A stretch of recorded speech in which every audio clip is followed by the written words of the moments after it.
നമ്മുടെ കരവും ശബ്ദവും ഉയർത്തി ദൈവത്തെ മഹത്വപ്പെടുത്താം. ഹല്ലേലൂയ. ഈ നല്ല രാത്രി സമയത്തിനായിട്ട് ദൈവത്തെ സ്തുതിക്കുന്നു. ഈ സുവിശേഷ യോഗത്തിന്റെ ഇന്ന് രാത്രിയിലെ അധ്യക്ഷൻ, ഈ യോഗം ഇങ്ങനെ ക്രമീകരിച്ച ചുമതലപ്പെട്ടവർ, വിശേഷിച്ച് പ്രിയ ജോജി പാസ്റ്റർ സൈമച്ചന്, അവരുടെ കൂടെ പ്രവർത്തിക്കുന്ന ആദരണീയരായ കർത്തദാസിദാസന്മാർ, ഈ സ്ഥലം ഇങ്ങനെ ശുശ്രൂഷയ്ക്ക് ഒരുക്കി തന്ന പ്രിയപ്പെട്ടവര്, ഈ ദേശത്തുള്ള ബഹുമാന്യരായ നല്ലവരായ ദേശനിവാസികൾ, ഗായക സംഘം, മൈക്ക് ഓപ്പറേറ്റ് ചെയ്യുന്ന പ്രിയപ്പെട്ടവര്, ഇതിൻ്റെ മുമ്പിൽ വളരെ അധ്വാനിച്ച് പ്രാർത്ഥിച്ച പ്രിയപ്പെട്ടവർ, ഈ ദേശത്ത് പാർക്കുന്ന ദൈവമക്കൾ, കർത്തദാസന്മാർ, വളരെ ദൂരെ നമുക്ക് ഇന്ന് രാത്രി ഈ ശുശ്രൂഷയിൽ സംബന്ധിക്കുന്ന ബഹുമാന്യരായ പ്രിയപ്പെട്ടവർ, എല്ലാവർക്കും ക്രിസ്തുയേശുവിൻ്റെ നിസ്തുല്യ നാമത്തിൽ ഈ സന്ധ്യയിൽ വന്ദനം ചൊല്ലുന്നു. ദൈവം എല്ലാവരെയും അനുഗ്രഹിക്കട്ടെ. ഇന്ന് രാത്രി ദൈവ വചനത്തിൽ നിന്ന് ശാന്തമായിട്ട് നമുക്ക് ചിന്തിക്കാം. വളരെ പരിചിതമായ തിരുവെടുത്താണ് വായിച്ചത്. ഓർപ്പിച്ചല്ലോ, ഒത്തിരി ശബ്ദമെടുത്തും സംസാരിക്കാൻ ബുദ്ധിമുട്ടുണ്ട്, ചുമയുടെ പ്രയാസമുണ്ട്, കഫത്തിൻ്റെ ബുദ്ധിമുട്ടുകൾ ഉള്ളത് കൊണ്ട് ഇന്ന് രാത്രി വളരെ ശാന്തമായിട്ട് നമുക്ക് ദൈവവചനത്തിൽ നിന്ന് ചിന്തിക്കാം. അതിനാധാരമായിട്ട് വളരെ പരിചയമുള്ളൊരു വാക്യമാണ് നമ്മൾ വായിച്ചത്. ഈ പ്രാവശ്യത്തെ ഇവിടെ നടക്കുന്ന യോഗത്തിൻ്റെ ഒടുവിലത്തെ രാത്രിയാണല്ലോ, അതുകൊണ്ട് ആ നിലയിലാണ് വചനവും വായിച്ചിരിക്കുന്നത്. ഒന്നുകൂടെ വായിക്കാം. ഈ കൺവെൻഷന്റെ ഒടുവിലത്തെ രാത്രി ആയതുകൊണ്ട് വാക്യവും അങ്ങനെ വായിച്ചു. ഒടുവിൽ കർത്താവിലും അവന്റെ അമിത ബലത്തിലും ശക്തിപ്പെടുവീൻ എന്ന് പറഞ്ഞാൽ കഴിഞ്ഞ 2 രാത്രി ശക്തിപ്പെട്ടില്ലെന്നല്ല അതിൻ്റെ അർത്ഥം. ഈ പ്രാവശ്യം ദൈവകൃപയിൽ ശരണപ്പെട്ട് ഇവിടെ നടത്തപ്പെടുന്ന ഈ യോഗങ്ങളുടെ ഒടുവിലത്തെ രാത്രിയാണ്. വാക്യവും അങ്ങനെ തന്നെ ഓർപ്പിക്കുന്നത്. ഒടുവിൽ കർത്താവിലും അമിത ബലത്തിലും ശക്തിപ്പെടുവീൻ. നമ്മുടെ കരവും ശബ്ദവും ഉയർത്തി ഒരിക്കൽ കൂടി ദൈവത്തെ മഹത്വപ്പെടുത്താം. ശക്തിയോടെ ദൈവത്തെ സ്തുതിച്ചാട്ടെ. ശക്തിപ്പെടുവോ എന്ന് തോന്നുന്നില്ല, എന്നാലും ദൈവകൃപയിൽ ശരണപ്പെട്ട് നമുക്ക് ദൈവവചനം ധ്യാനിക്കാം. എഫീസ്യ ലേഖനം 6-ാം അധ്യായത്തിന്റെ 10-ാം വാക്യമാണ്. ഒടുവിൽ കർത്താവിലും അവന്റെ അമിത ബലത്തിലും ശക്തിപ്പെടുവിൻ. എത്ര നാൾ ചതിച്ചു കൊള്ളും പിശാചി ലോകം, എത്ര നാൾ ഭരിച്ചു കൊള്ളും, എത്ര നാൾ പറഞ്ഞും കൊള്ളും അപവാദങ്ങൾ ശുദ്ധിമാന്മാരുടെ മേലും. കർത്താവേ നോക്കി കാണുക പാർത്തലത്തിൻ ദുരിതം, കർത്താവേ നോക്കി കാണുക പാർത്തലത്തിൻ ദുരിതം.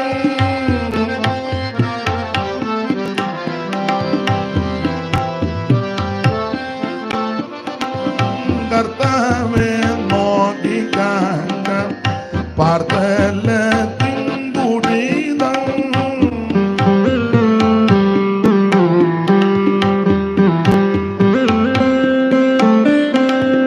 കർത്താവേ നോക്കി കാണുക പാർത്തലത്തിൻ ദുരിതം.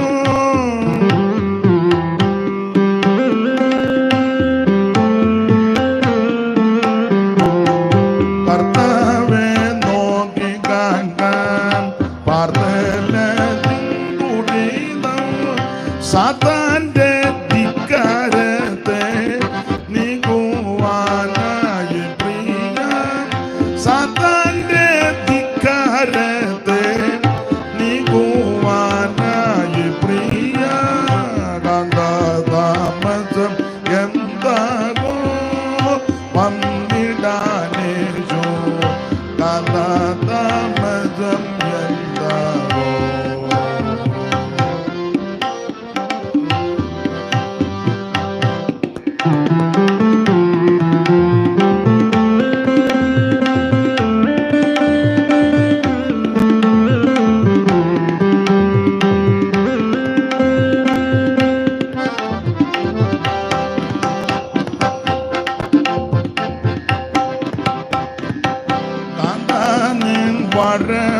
കാത്തിരുന്നെന്റെ മനം കാന്താനിൻ വരവിനായി കാത്തിരുന്നെന്റെ മനം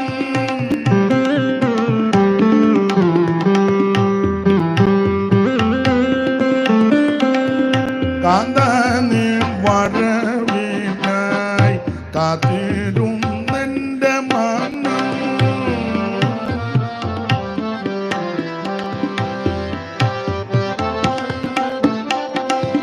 കാന്താനിൻ വരവിനായി കാത്തിരുന്നെന്റെ മനം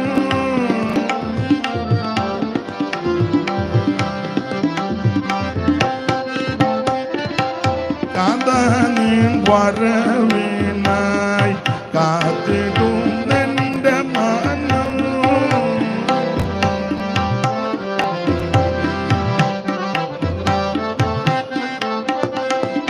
കാന്താനിൻ വരവിനായി കാത്തിരുന്നെന്റെ മനം വെന്തുരുകുന്നു കണ്ണും മങ്ങുന്നൻ മാനുവേലേ വെന്തുരുകുന്നു കണ്ണും മങ്ങുന്നൻ മാനുവേലേ കാന്ത താമസം എന്താകോ വന്നിടാനേശോ കാന്ത താമസം എന്താകോ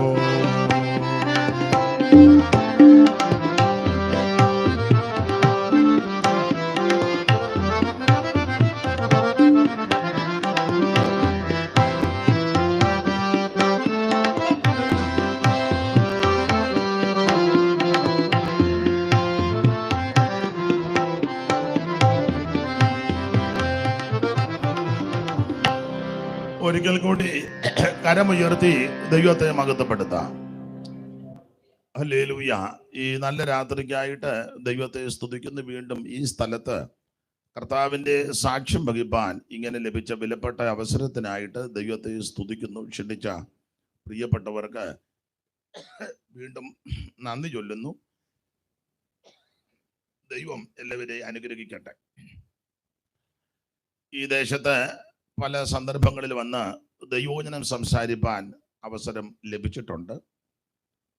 വിശേഷിച്ച് ഇവിടെ ചർച്ച് ഓഫ് ഗോഡിന്റെ സഭയിൽ അനേക പ്രാവശ്യങ്ങൾ വന്ന് ശുശ്രൂഷിപ്പാൻ ഇടയായി. തങ്കച്ചായൻ്റെ ഭവനത്തിലും വന്ന് ദൈവവചനം സംസാരിപ്പാനും ശുശ്രൂഷിപ്പാനും സൽക്കാരങ്ങൾ കൈക്കൊള്ളുവാനൊക്കെ തങ്കച്ചാൻ വന്നില്ല. ഇവിടെ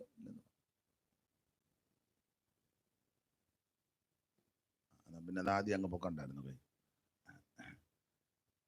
അപ്പോൾ നമ്മുടെ വീട്ടുപേര് തുണ്ടുതറയോ? അപ്പോൾ ആ ഭവനത്തിൽ പഴയ വീട്ടിലും വന്നിട്ടുണ്ട്, പുതിയ വീട്ടിലും വന്നിട്ടുണ്ട്.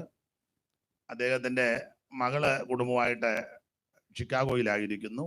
അവിടെ ചെന്നപ്പോൾ ആ ഭവനത്തിൽ പോകുവാനും പ്രാർത്ഥിപ്പാനും സൽക്കാരങ്ങൾ സ്വീകരിപ്പാനൊക്കെ ഇടയായിട്ടുണ്ട്. പിന്നെ നമ്മുടെ പള്ളിച്ചാനത്തെ കുരുളേച്ചൻ്റെ പെങ്ങളെ ഇവിടെ മേരിമാമ, വീട്ടുപേര് കോട്ടയ്ക്കകത്തോ, വന്നില്ലെന്ന് വന്നു. ഇവിടെ ഇല്ല, ഉണ്ട് വന്നേനും. അപ്പോൾ ആ ഭവനത്തിലും വന്നിട്ടുണ്ട്. പിന്നെ ഇവിടെ കാനഡയിലുള്ളതായ ആനി സഹോദരി, ആ മാതാവ്, ആ ഭവനം അവരെല്ലാം അറിയാം.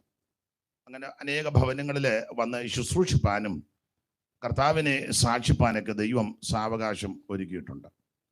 പിന്നെ അങ്ങേ സൈഡിലെ മേക്കാട്ടെ വേജാൻ്റെ അവിടെ എം ബി വർഗീസ് അവർകൾ അദ്ദേഹത്തിൻ്റെ ഭവനത്തിൽ പല പ്രാവശ്യം വന്ന് അദ്ദേഹത്തിൻ്റെ ശുശ്രൂഷ വളരെ അനുഗ്രഹമായി തീർന്നിട്ടുണ്ട്.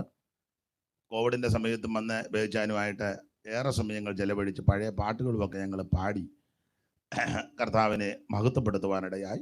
ഉള്ളൂരിക്കലെ വീട്, അങ്ങനെ പല ഭവനങ്ങൾ. എല്ലാവരെയും ഓർത്ത് ദൈവത്തെ സ്തുതിക്കുന്നു. ഈ ദേശത്ത് കർത്താവിനെ സാക്ഷിക്കുന്ന എല്ലാ ദൈവമക്കൾക്കായിട്ടും ദൈവത്തെ സ്തുതിക്കുന്നു.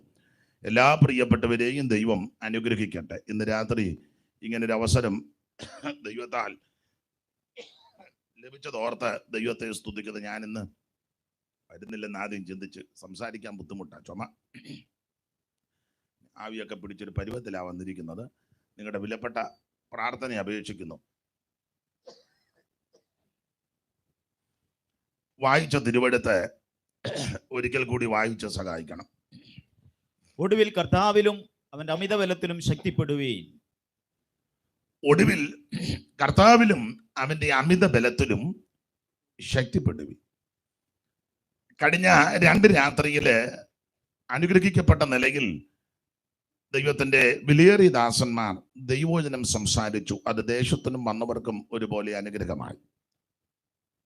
ഈ ഒടുവിലത്തെ രാത്രിയിലും അല്പസമയങ്ങൾ നമുക്ക് ദൈവവചനത്തിൽ നിന്ന് ചിന്തിക്കാം. അതിന് ദൈവം കൃപ നൽകുമാറാകട്ടെ. ഇവിടെ ഈ പന്തലിരിക്കുന്ന സിംഹഭാഗം ആൾക്കാരും ദൈവമക്കളാണ്, രക്ഷിക്കപ്പെട്ടവരാ, അതറിയാം. അപ്പോൾ ആ നിലയിൽ നമുക്ക് ഇന്ന് രാത്രി ദൈവവചനത്തിൽ നിന്ന് അല്പസമയങ്ങൾ ചിന്തിക്കാം. അടിസ്ഥാനമായിട്ട് വായിച്ചത് എഫേസ്യ ലേഖനം 6-ാം അധ്യായം 10-ാം വാക്യമാണ്. ഒടുവിൽ കർത്താവിലും അവന്റെ അമിത ബലത്തിലും ശക്തിപ്പെടുവീൻ. പുതിയ നിയമത്തിലെ 21 ലേഖനങ്ങളിൽ സാധാരണ മലയാളത്തിൽ വേദപഠിതാക്കൾ പറയാറുണ്ട്, ലേഖനങ്ങളുടെ റാണിയാണ് എഫേസ്യ ലേഖനം. ആ ലേഖനങ്ങളുടെ റാണിയാകുന്ന എഫേസ്യ ലേഖനം 6-ാം അധ്യായം 10-ാം വാക്യം മനപ്പാഠമാണ് നമുക്കെല്ലാം. ആ വാക്യം ഇന്ന് രാത്രി ചിന്തയ്ക്ക് അടിസ്ഥാനമായിട്ട് വായിച്ചു. എന്തിനാ ഈ ലേഖനങ്ങൾ എഴുതിയിരിക്കുന്നത്? വേദപുസ്തകത്തിലെ 66 പുസ്തകം, അതിലെ പുതിയ നിയമത്തിലെ പുസ്തകങ്ങളിൽ 21 ലേഖനങ്ങൾ. ആ ലേഖനത്തിൽ റോമാലേഖനം മുതൽ യൂദയുടെ ലേഖനം വരെ 21 ലേഖനം. ഈ ലേഖനങ്ങൾ എന്തിനാ എഴുതിയിരിക്കുന്നത്, എന്തിനാ തന്നിരിക്കുന്നത് എന്ന് ചോദിച്ചാൽ, സുവിശേഷത്താൽ രക്ഷിക്കപ്പെട്ട് കൃപയിൽ വന്ന ദൈവമക്കൾ, വിശേഷിച്ച് ദൈവസഭ, കർത്താവിന്റെ വരവിന് വേണ്ടി ഒരുങ്ങുവാനും അവിടുത്തെ വരവിൽ കൈവിടപ്പെടാതെ ചേർത്ത് കൊള്ളേണ്ടതിന് ഈ ദുഷ്ടലോകത്തിൽ, പാപലോകത്തിൽ, അക്രമമുള്ള, അനീതിയുള്ള, വഞ്ചനയുള്ള വല്ലാത്ത ലോകത്തിൽ, പൗലോസിന്റെ ഭാഷയിൽ പറഞ്ഞാൽ വഞ്ചകന്മാരും മായാവികളുമുള്ള ഈ ലോകം, ഇസങ്ങളുള്ള ഈ ലോകം, നാസിസം, ഫാസിസം, എത്തിസം, പാന്തീസം, കമ്മ്യൂണിസം, ലീഗലിസം, മോഡേണിസം, ഇങ്ങനെയൊക്കെ ഇസങ്ങളുള്ള ഈ ലോകം, ദുഷ്ടതയും ചതിവും അക്രമവും അനീതിയും വഞ്ചനയും വിദ്വേഷവും പകയും വൈരാഗ്യവും, ഇങ്ങനെയുള്ള ഈ വല്ലാത്ത ലോകം, മനുഷ്യനെ അറിയാൻ മേലാതായി ജീവിക്കുന്നത്. അമ്മ ഏതാ, അപ്പൻ ഏതാ, ഭാര്യ ഏതാ, ഭർത്താവ് ഏതാ, പിള്ളേരേതാ, നാടൻ ഭാഷ പറഞ്ഞ മിക്കതിനും വെളിവില്ല, ഇല്ലേ? ഈ അടുത്ത കാലത്ത് എനിക്ക് ഇതൊന്നും ഫോണിൽ എടുക്കാൻ അറിയാൻ മേല, ആരെങ്കിലും ഒക്കെ എടുത്ത് കാണിക്കുമ്പോൾ ആ ചില കാര്യങ്ങൾ എല്ലാം ഒന്നും ഞാൻ കാണാറുമില്ല. തന്നെ എനിക്ക് നേരവും ഇല്ല. പിന്നെ എതിർച്ചയ ആരെങ്കിലും കാണിക്കുമ്പോഴാ ചിലത് കാണുന്ന. കൊല്ലത്തുള്ളൊരു സഹോദരി അമ്മയെ പിടിച്ചൊരു തേള, നിങ്ങൾ കണ്ടില്ലെന്ന് തോന്നുന്നു. നിങ്ങൾ അത്ര ആയത്തിൽ തെള്ളിയില്ലെന്നാ തോന്നുന്നത്. അവളെ കണ്ടമാനം ആയത്തിൽ തള്ളി, തള്ള മൂക്കടിച്ച് വീണ്. അമ്മയോടുള്ള ബഹുമാനം. അടുത്ത കാലത്ത് വേറൊരു വാർത്ത വന്നല്ലോ, ഒറ്റിടിക്ക് ഭർത്താവിന്റെ മൂക്കാമ്പെട്ട നോക്കിയിടിച്ച് അവൻ ചത്തുപോയി. എന്നിട്ട് പൂനെയിലായിരുന്നു തോന്നുന്നു, വായിച്ചില്ലേ? ഇടി കൊണ്ടച്ചിരിക്കുകയായിരിക്കും. നിങ്ങളങ്ങ് പറ, ഒറ്റ ഇടി മൂക്കാമ്പെട്ട നോക്കി അവൻ ചത്തു. ഒരിടിക്കേ ഉള്ളായിരുന്നു, പാവം. ഇടിക്കാനുള്ള കാരണവും എഴുതിയിട്ടുണ്ട്, അവളെ ദുബൈക്ക് കൊണ്ടുപോയില്ലെന്ന്. അതുകൊണ്ട് എങ്ങോട്ടെങ്കിലും കൊണ്ടുപോകാന്ന് പറഞ്ഞിട്ടുണ്ട്, നാളെ വിളിക്കുമ്പോ തന്നെ പൊക്കോണം. മനുഷ്യനെ എല്ലാം ഇങ്ങനെ വല്ലാത്തൊരു ലോകമാണ്.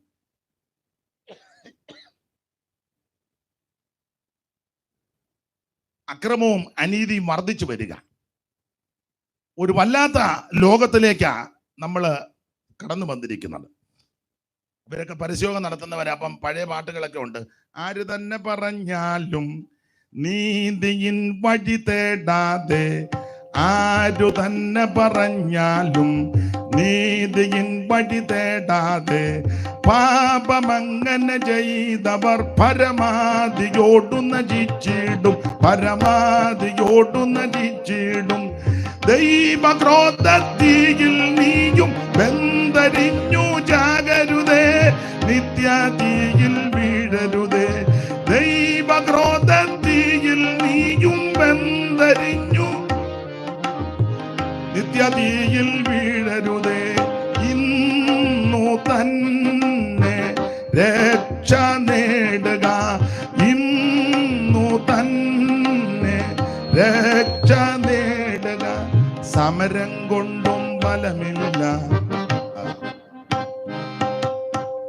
സമരം കൊണ്ടൊന്നും ബലമില്ല. വണ്ടി തടഞ്ഞത് കൊണ്ടോ, കരികൊടി കാണിച്ചത് കൊണ്ടോ, കറുത്ത ഷർട്ടിട്ട് നടന്നത് കൊണ്ടോ, സ്തോത്രം വണ്ടിക്ക് അള്ളു വെക്കാൻ നോക്കിയത് കൊണ്ടോ തല്ലി മേടിക്കാന്നല്ലാതെ യാതൊരു പ്രയോജനം. തിരിച്ചും മറിച്ചും അന്യോന്യം എല്ലായിടത്തും. കുഴപ്പമില്ല, മോള് പേടിക്കേണ്ടത് കുഴപ്പമില്ല, അത് അവർ ചെയ്തോളൂ. മോളൊരു കാര്യം ചെയ്യും, പുറകോട്ട് പോയിരുന്നു. നീ കൂടെ പൊക്ക്, പുറകോട്ട്.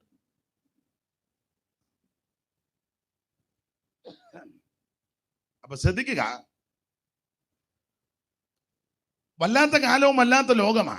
അപ്പൊ ഇതുകൊണ്ട് പിക്കറ്റിങ്ങോ മറ്റ് സമരമുറകളോ ഒന്നും നടത്തിയിട്ട് കാര്യമില്ല. കാരണം ഇത് വർദ്ധിച്ചു വരിക.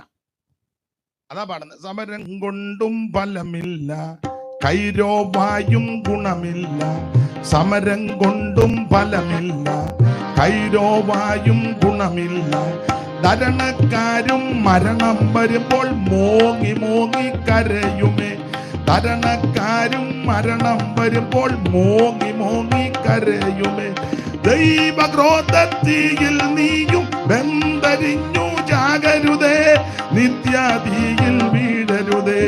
ദൈവക്രോധത്തീയിൽ നീയും വെന്തരിഞ്ഞു നിത്യതീയിൽ വീഴരുതേ. ഇന്നു തന്നെ രക്ഷ നേടുക, ഇന്നു തന്നെ രക്ഷ നേടുക. അപ്പൊ ശ്രദ്ധിക്കുക, ഈ വല്ലാത്ത ലോകത്തിൽ, ദുഷ്ടലോകത്തിൽ, പാപമുള്ള, അക്രമമുള്ള, അനീതിയുള്ള ഈ ലോകത്തിൽ ഈ ലേഖനങ്ങളൊക്കെ തന്നിരിക്കുന്നത് എന്തിനെന്ന് ചോദിച്ചാൽ, യേശുക്രിസ്തുവിനാൽ വിടുതൽ പ്രാപിച്ച രക്ഷിക്കപ്പെട്ടവരായ കൂട്ടം, അതാണ് സഭ. ആ സഭ കർത്താവിന്റെ വരവിന് വേണ്ടി ഒരുങ്ങുവാനും അവിടുത്തെ വരവിൽ കൈവിടപ്പെടാതെ ചേർത്ത് കൊള്ളപ്പെടുവാനുമാണ് ഈ ലേഖനം എഴുതി തന്നിരിക്കുന്നത്. എന്ന് പറഞ്ഞാൽ യേശുക്രിസ്തു വീണ്ടും വരും. എല്ലാവർക്കും വലിയ വിശ്വാസമൊന്നുമില്ല. ചിലരെ നോട്ടോ ഇരിപ്പം കണ്ടിട്ട് പുള്ളി വരുവോ പോകുകയോ ചെയ്യട്ടെ, പുള്ളിക്കാനുള്ള സ്വാതന്ത്ര്യം ഉണ്ടല്ലോ, വെറുതെ ഇരിക്കുന്ന നമ്മളെ എന്തിനാ ശല്യപ്പെടുത്തുന്നത്? യേശുക്രിസ്തു വീണ്ടും വരും. ഈ വീണ്ടും വരും എന്ന് പറയാൻ കാരണം ഒരിക്കൽ അവിടുന്ന് ഇവിടെ വന്നതാ. അത് കന്യാസൂനുമായി ഭൂമിയിൽ യേശു അവതരിച്ചു. വചനം ജഡമായി തീർന്നു. എന്തിന്? മനുഷ്യവർഗത്തിന്റെ പാപത്തിന് പരിഹാരം വരുത്തുവാൻ. ഒരു വ്യത്യാസവുമില്ല, എല്ലാവരും പാപം ചെയ്ത് ദൈവതേജസ്സ് നഷ്ടപ്പെടുത്തി. ആ മനുഷ്യവർഗത്തെ രക്ഷിപ്പാൻ പാപമില്ലാത്ത പരിശുദ്ധനായ അവൻ നിർമ്മലനായ നിത്യനായ ക്രിസ്തു അവൻ ജഡാവതാരമെടുത്ത് ഈ ഭൂമിയിൽ അവതരിച്ചു. എന്തിന്? എന്നെയും നിങ്ങളെയും അവൻ രക്ഷിപ്പാൻ. അവിടുത്തെ തിരുമരണത്താൽ അവൻ വിശ്വസിക്കുന്ന പ്രിയപ്പെട്ടവർക്ക് അതിക്രമങ്ങളുടെ പാപമോചനമെന്ന വീണ്ടെടുപ്പുണ്ട്. യേശുക്രിസ്തുവിന്റെ രക്തം സകല പാപങ്ങളും പോക്കി നമ്മെ ശുദ്ധീകരിക്കും. അവിടുത്തെ രക്തം വിലയേറിയ രക്തമാണ്, പുണ്യാക രക്തമാണ്, പരിശുദ്ധ രക്തമാണ്.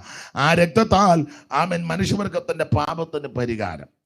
ആ പാപപരിഹാരം വരുത്തിയതിനു ശേഷം അവിടുന്ന് ആമൻ മരിച്ച് അടക്കപ്പെട്ട് ഉയർത്തെഴുന്നേറ്റു. ഇപ്പോൾ സ്വർഗത്തിൽ ആയിരിക്കുന്നു.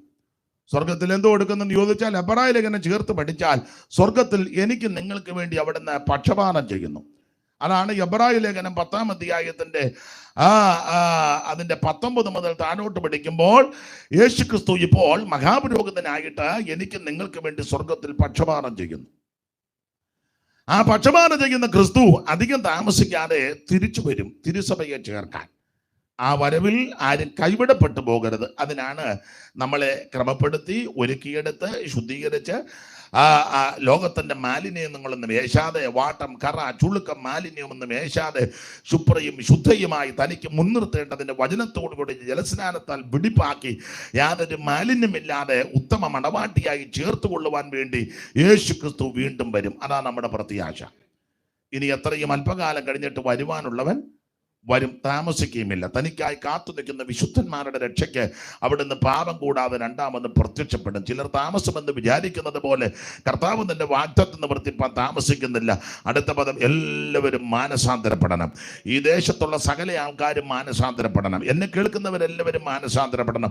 പ്രസംഗിക്കുന്ന എനിക്കും കേൾക്കുന്ന നിങ്ങൾക്കുമെല്ലാം അനുദിന ജീവിതത്തിൽ മാനസാന്തരം ഉണ്ടാകണം.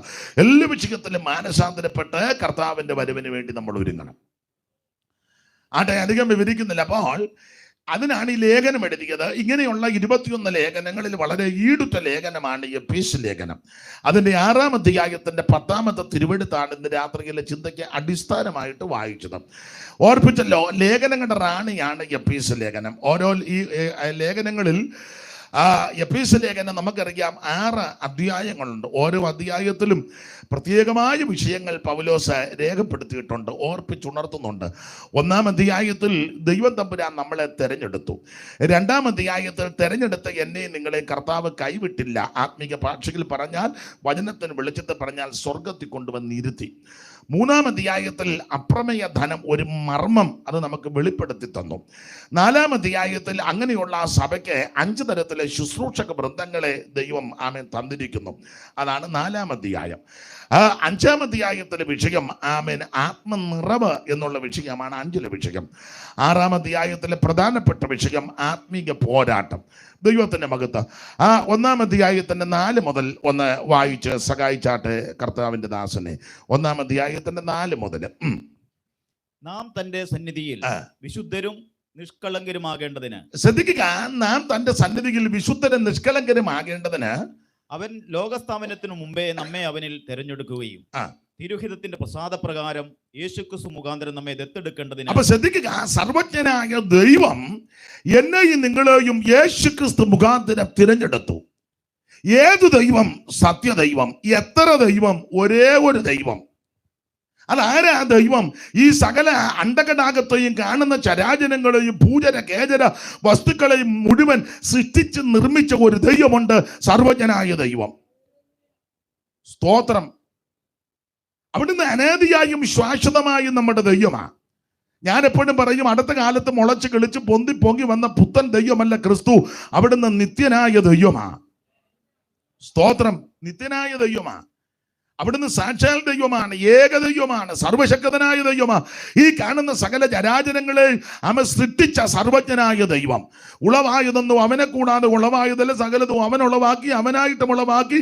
അവൻ സ്തോത്രം. ആ ദൈവമാണ് ഇന്ന് രാത്രി അവൻ ഈ നടുവിൽ ഉലാവിക്കൊണ്ടിരിക്കുന്നത്. അനുഭവിക്കുന്ന ദൈവമക്കളെ ഓർത്ത് ദൈവത്തെ സ്തുതിക്കുക. ഈ കാണുന്ന സകല 5 ദിവസം കൊണ്ട് ഭൂചര കേചര വസ്തുക്കളെ മുഴുവൻ ദൈവം സൃഷ്ടിച്ചു. ഉണ്ടാകട്ടെ എന്ന വാക്കിൽ സകലത് ഉളവാക്കിയവൻ ആ ദൈവം. അല്ലാതെ ഒരു ഭാഗം മാത്രം കുറച്ച് നിർമ്മിച്ച ദൈവമല്ല. ഈ ഏരിയ പുള്ളി സൃഷ്ടിച്ചു, മറ്റേ ഏരിയ പുള്ളി അങ്ങനൊന്നുമല്ല. കാണുന്ന മുഴുവൻ സൃഷ്ടിച്ചവൻ ദൈവമാണ്. ദൈവത്തിന്റെ മഹത്വം വിവരിക്കുന്നില്ല അധികം. അപ്പോൾ അനാദിയായും ശാശ്വതമായും ദൈവം 50 വർഷമോ 100 വർഷമോ 1000 വർഷമോ 10,000 വർഷം പഴക്കമല്ല ദൈവത്തിന്. ദൈവത്തിന്റെ പഴക്കം ആർക്കും നിർണയിക്കാനൊക്കത്തില്ല. അതാ സങ്കീർത്തനക്കാരൻ 90-ാം സങ്കീർത്തനത്തിന്റെ പ്രാരംഭവാക്യത്തിൽ മോശയുടെ പ്രാർത്ഥന നമുക്കെല്ലാം മനഃപ്പാഠമാ. സാധാരണ മരണവീട്ടുകളിൽ ഈ വാക്യങ്ങൾ വായിച്ച് പ്രാർത്ഥിക്കുകയും പ്രസംഗിക്കുകയും പതിവ്. 90-ാം സങ്കീർത്തനത്തിന്റെ പ്രഥമ വാക്യം വായിച്ചു. ആമേൻ. ഇസ്രായേലിന്റെ പ്രഥമ മഹാപുരോഹിതനാകുന്ന അഹരോന്റെ നിര്യാണത്തിൽ ഇസ്രായേൽ മക്കൾ വിലപിച്ച് ഭാരപ്പെട്ടപ്പോൾ അഹരോന്റെ അനുജനാകുന്ന പഴയ നിയമത്തിന്റെ മധ്യസ്ഥനാകുന്ന മോശയുടെ ശ്രേഷ്ഠമേറിയ പ്രാർത്ഥനയാണ് 90-ാം സങ്കീർത്തനം. അതിന്റെ പ്രാരംഭവാക്യം, കർത്താവേ നീ തലമുറ തലമുറയായി ഞങ്ങളുടെ സങ്കേതമായിരിക്കുന്നു. പർവ്വതങ്ങൾ ഉണ്ടായതിനും നീ ഭൂമിയെയും ഭൂമണ്ഡലത്തെയും നിർമ്മിച്ചതിന് മുൻപ് അവിടുന്ന് അനാദിയായും ശാശ്വതമായും നമ്മുടെ ദൈവമാ. ഒന്നുകൂടെ പറയാ, അടുത്ത കാലത്ത് മുളച്ച് കിളിച്ചു വന്ന ദൈവമല്ല, മുഴുവത്തെ സൃഷ്ടിച്ച സകലത്തെയും നിയന്ത്രിക്കുന്ന, സകലത്തെ സൃഷ്ടിച്ച, സകലത്തിന് മുൻപുള്ള ദൈവം. സ്തോത്രം. പഞ്ചഭൂത നിർമ്മാതാവായി വഞ്ചനയില്ലാത്തവനായി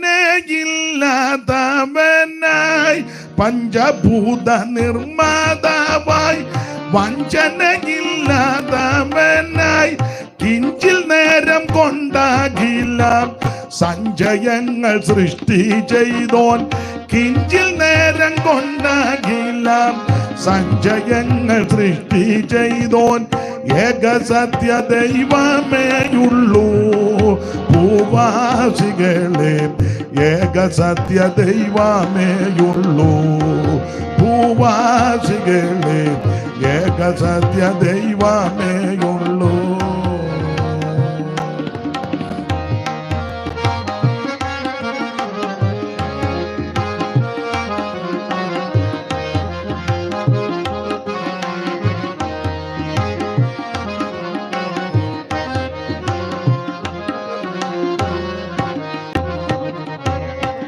സ്പർശിപ്പാൻ അസാധ്യനായി ദർശിപ്പാൻ പ്രത്യക്ഷനായി സ്പർശിപ്പാൻ അസാധ്യനായി ദർശിപ്പാൻ പ്രത്യക്ഷനായി സർവരൂപികൾക്കാരൂപി ഉർവികൾ തുല്യനില്ലാത്തോൻ സർവരൂപികൾക്കാരൂപി ഉർവികൾ തുല്യനില്ലാത്തോൻ ഏക സത്യ ദൈവമേയുള്ളൂ ഭൂവാസികളെ ഏക സത്യ ദൈവമേയുള്ളൂ ഭൂവാസികളെ ഏക സത്യ. അപ്പൊ ശ്രദ്ധിക്കുക, ഏക സത്യ നിത്യ ദൈവമായ സർവജ്ഞനായ ദൈവം. അപ്പോൾ ആ ദൈവം എന്നെയും നിങ്ങളെയും തിരഞ്ഞെടുത്തു യേശുക്രിസ്തു മുഖാന്തരം. ദൈവത്തിന്റെ മഹത്വം. മനുഷ്യരെ ആരും ദൈവമായിട്ട് അംഗീകരിക്കരുതേ. മനുഷ്യന് കൊടുക്കേണ്ട ബഹുമാനം കൊടുക്കുക, മനുഷ്യനെ ബഹുമാനിക്കുക, മനുഷ്യനെ ആദരിക്കുക, മനുഷ്യനോട് നന്നായിട്ട് പെരുമാറുക. പക്ഷേ സകലത്തെയും നിർമ്മിച്ച ഒരു ദൈവം സ്വർഗത്തിലുണ്ട്. സകലത്തെയും നിർമ്മിച്ചൊരു ദൈവം. ആട്ടെ, ആ ദൈവം എന്നെയും നിങ്ങളെയും തിരഞ്ഞെടുത്തു. അതാണ് 1-ാം അധ്യായത്തിൽ. ഇനി 1:4 മുതൽ ഒന്നുകൂടെ വായിക്കാം. 1-ാം അധ്യായത്തിന് 4 മുതൽ. നാം തന്റെ സന്നിധിയിൽ വിശുദ്ധരും നിഷ്കളങ്കരുമാകേണ്ടത്. നാം തന്റെ സന്നിധിയിൽ വിശുദ്ധരും നിഷ്കളങ്കരുമാകേണ്ടതിന് അവൻ ലോകസ്ഥാപനത്തിന് മുമ്പ് നമ്മെ അവനിൽ തിരഞ്ഞെടുത്തു. തിരുഹിതത്തിന്റെ പ്രസാദപ്രകാരം യേശുക്രിസ്തു മുഖാന്തരം നമ്മെ ദത്തെടുക്കേണ്ടതിന് അവൻ പ്രിയനായവനിൽ നമുക്ക് സൗജന്യമായി. അപ്പോൾ 1-ാം അധ്യായത്തിൽ ദൈവം തമ്പുരാൻ നമ്മളെ തിരഞ്ഞെടുത്തു. ഒരു കണ്ണിന് പോലും ദയനോന്നാതെ എല്ലാവരാലും വെറുക്കപ്പെട്ട് തള്ളപ്പെട്ട് ഒറ്റപ്പെട്ട് കിടന്നപ്പോൾ അവൻ സർവജ്ഞനായ ദൈവം ക്രിസ്തു മുഖാന്തരം എന്നെയും നിങ്ങളെയും തെരഞ്ഞെടുത്തു. നാം ദൈവത്തെ തെരഞ്ഞെടുത്തതല്ല, ദൈവം നമ്മെ തെരഞ്ഞെടുത്തതാണ്. ചില ആൾക്കാരുടെ ഇരിപ്പ് കണ്ടാൽ അവർ ദൈവത്തെ തെരഞ്ഞെടുത്ത് ഇതിനകത്ത് കയറിയിരിക്കുന്നത് പോലെ. ദൈവം ഗതികേട് കിടക്കുകയായിരുന്നു. അങ്ങനെ ഗതികേട് കിടന്ന ദൈവത്തെ ഞാനാണ് തെരഞ്ഞെടുത്തത്, അതുകൊണ്ടാണ് ഇപ്പം ദൈവം ആയത്. അല്ലല്ല, ദൈവം നമ്മെ തെരഞ്ഞെടുത്തതാ.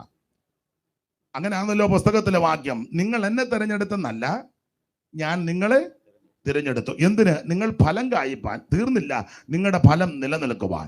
ഒരു കണ്ണിന് പോലും ദയ തോന്നാതെ അവൻ എല്ലാവരാലും വെറുക്കപ്പെട്ട് ഒറ്റപ്പെട്ട് കിടന്നപ്പോൾ സർവശക്തനായ ദൈവം കാൽവറിയിലെ സ്നേഹത്താൽ എന്നെയും നിങ്ങളെ തെരഞ്ഞെടുത്തു. ഞാൻ എപ്പോഴും പറയും, ദൈവസ്നേഹത്തിന്റെ വിശേഷത, ഈ ദൈവസ്നേഹം ഒരു വ്യക്തിയുടെ അകത്ത് കയറിയാൽ, ദൈവസ്നേഹത്തിന്റെ ഒരു പ്രത്യേകത, ദൈവസ്നേഹം സാക്ഷാൽ ശരിയായ ദൈവസ്നേഹം ഒരു വ്യക്തിയുടെ അകത്ത് കയറിയാൽ കൊടുക്കാൻ തോന്നും. എന്തെങ്കിലുമൊക്കെ കൊടുക്കാൻ തോന്നും. നമുക്ക് പലർക്കും ദൈവസ്നേഹം അകത്തോട്ട് കയറുമ്പോൾ വല്ലതും എടുക്കാനാ തോന്നുന്നത്.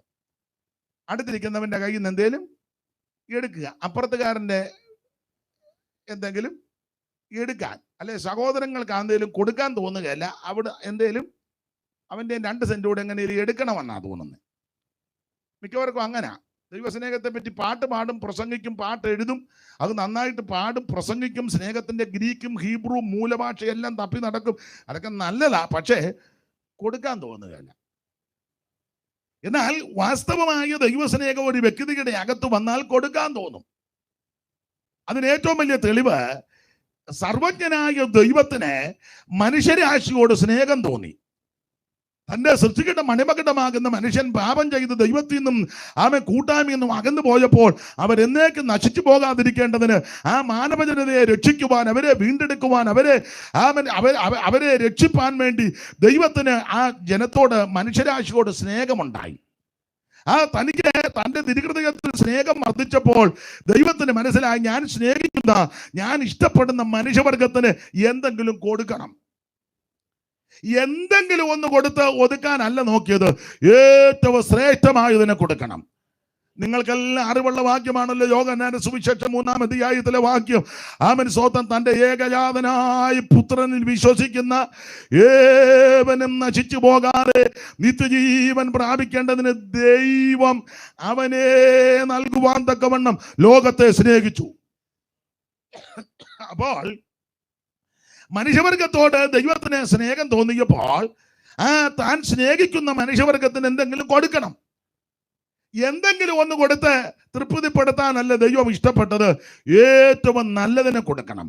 അതിനാ തൻ്റെ അരുമസൂനുവിനെ തന്നെ ഈ ലോകത്തിലേക്ക് അയച്ചത്.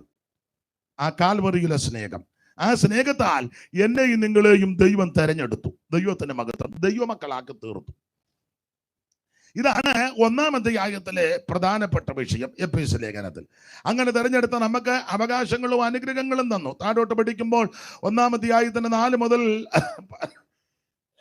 14 വരെയുള്ള തിരുവെടുത്ത് പഠിക്കുമ്പോൾ തെരഞ്ഞെടുപ്പ്, ദത്തെടുപ്പ്, മുൻനിയമനം, അച്ചാരം, നൽവരോ, അവകാശം, അനുഗ്രഹം, മുദ്ര, ഇങ്ങനെ ചില കാര്യങ്ങൾ നമുക്ക് തന്നിരിക്കുന്നു. ആട്ടെ, 2-ാം അധ്യായത്തിലേക്ക് വരുമ്പോൾ ഇങ്ങനെ തിരഞ്ഞെടുത്ത എന്നെയും നിങ്ങളെയും കൈവിട്ടില്ല, അവിടുന്ന് സ്വർഗത്തിൽ കൊണ്ടുവന്നിരുത്തി. അതാണ് 2-ാം അധ്യായത്തിന്റെ 7-ാമത്തെ വാക്യം. വായിച്ചാട്ടെ, 2-ാം അധ്യായത്തിന്റെ 7.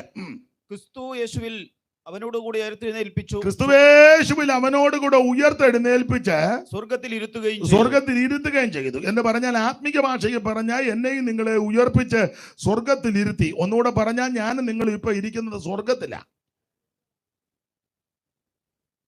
നോട്ടോ ഇരിപ്പൊക്കെ കണ്ട സ്വർഗത്തിലാന്ന് തോന്നുകയും ചെയ്യും. സ്തോത്രം. ചിലര് കൈപ്പൊള്ള കഷായം കുടിച്ചതുപോലെ യോഗത്തിനിരിക്കുന്നത്. കൈപ്പൊള്ള കഷായം കുടിച്ചാൽ മുഖത്തൊരു ഷേപ്പ് കേട് കാണും. അങ്ങനൊന്നും ഇരുന്നാൽ സ്വർഗത്തിലാന്ന് തോന്നുകയില്ല. അപ്പൊ സ്വർഗത്തിൽ ഇരുത്തി എന്ന് പറഞ്ഞാൽ അതിന്റെ ഒരു വശം നമ്മുടെ ഹൃദയത്തിൽ സ്വർഗസന്തോഷം നൽകി. ഒരു കാലത്ത് അവൻ മരണഭീതികളും ചിത്തഭ്രമങ്ങളും ആകുലചിന്തകളും നിരാശകളും ഒക്കെ പേറി ഞാനും നിങ്ങളും നെട്ടോട്ടം ഓടിയവരാ.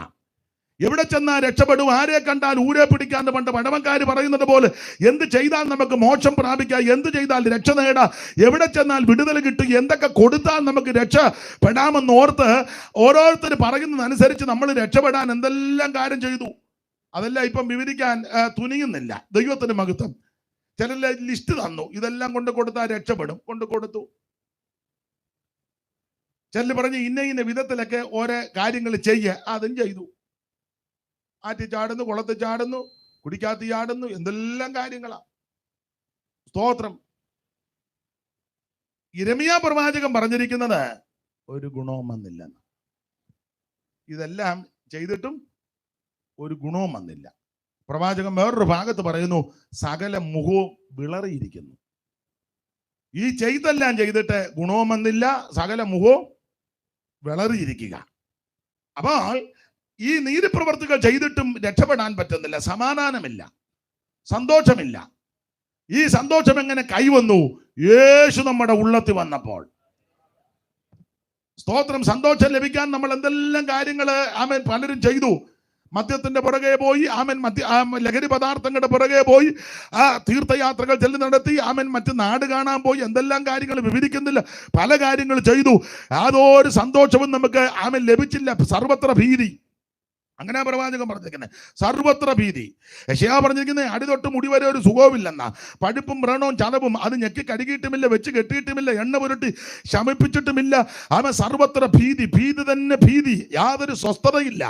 എന്നാൽ അങ്ങനെ സ്വസ്ഥതയില്ലാതെ ആത്മഹത്യക്ക് ഒരുങ്ങിയവരുണ്ട്, നാട് വിടാൻ ഒരുങ്ങിയവരുണ്ട്, അവൻ റെയിൽവേ പാളത്തിൽ തലവെക്കാൻ ഇരുന്നവരുണ്ട്, അവൻ വിഷം കഴിച്ച് മരിക്കുവാൻ ഒരുങ്ങിയവരുണ്ട്. യാതൊരു ഗതിയില്ലാതെ, ഗത്യന്തരമില്ലാതെ, സ്വസ്ഥതയില്ലാതെ എങ്ങനെ അവൻ രക്ഷപ്പെടുമെന്ന് ചിന്തിച്ച് ഭാരപ്പെട്ടപ്പോൾ കാൽവരിയിലെ സ്നേഹം അവൻ തേടി വന്ന് അവൻ യേശുവിനെ അവൻ രക്ഷിതാവായി സ്വീകരിച്ച് ഉള്ളത്തിലേക്ക് യേശുവിനെ ഏറ്റെടുത്തപ്പോൾ നമ്മുടെ ഹൃദയത്തിൽ സന്തോഷമുണ്ടായി. ഈ സന്തോഷം വർണ്ണിക്കാനൊന്നും ഒക്കത്തിൽ അനുഭവിക്കുന്നവരെ ഓർത്ത് ദൈവത്തെ സ്തുതിക്കുക.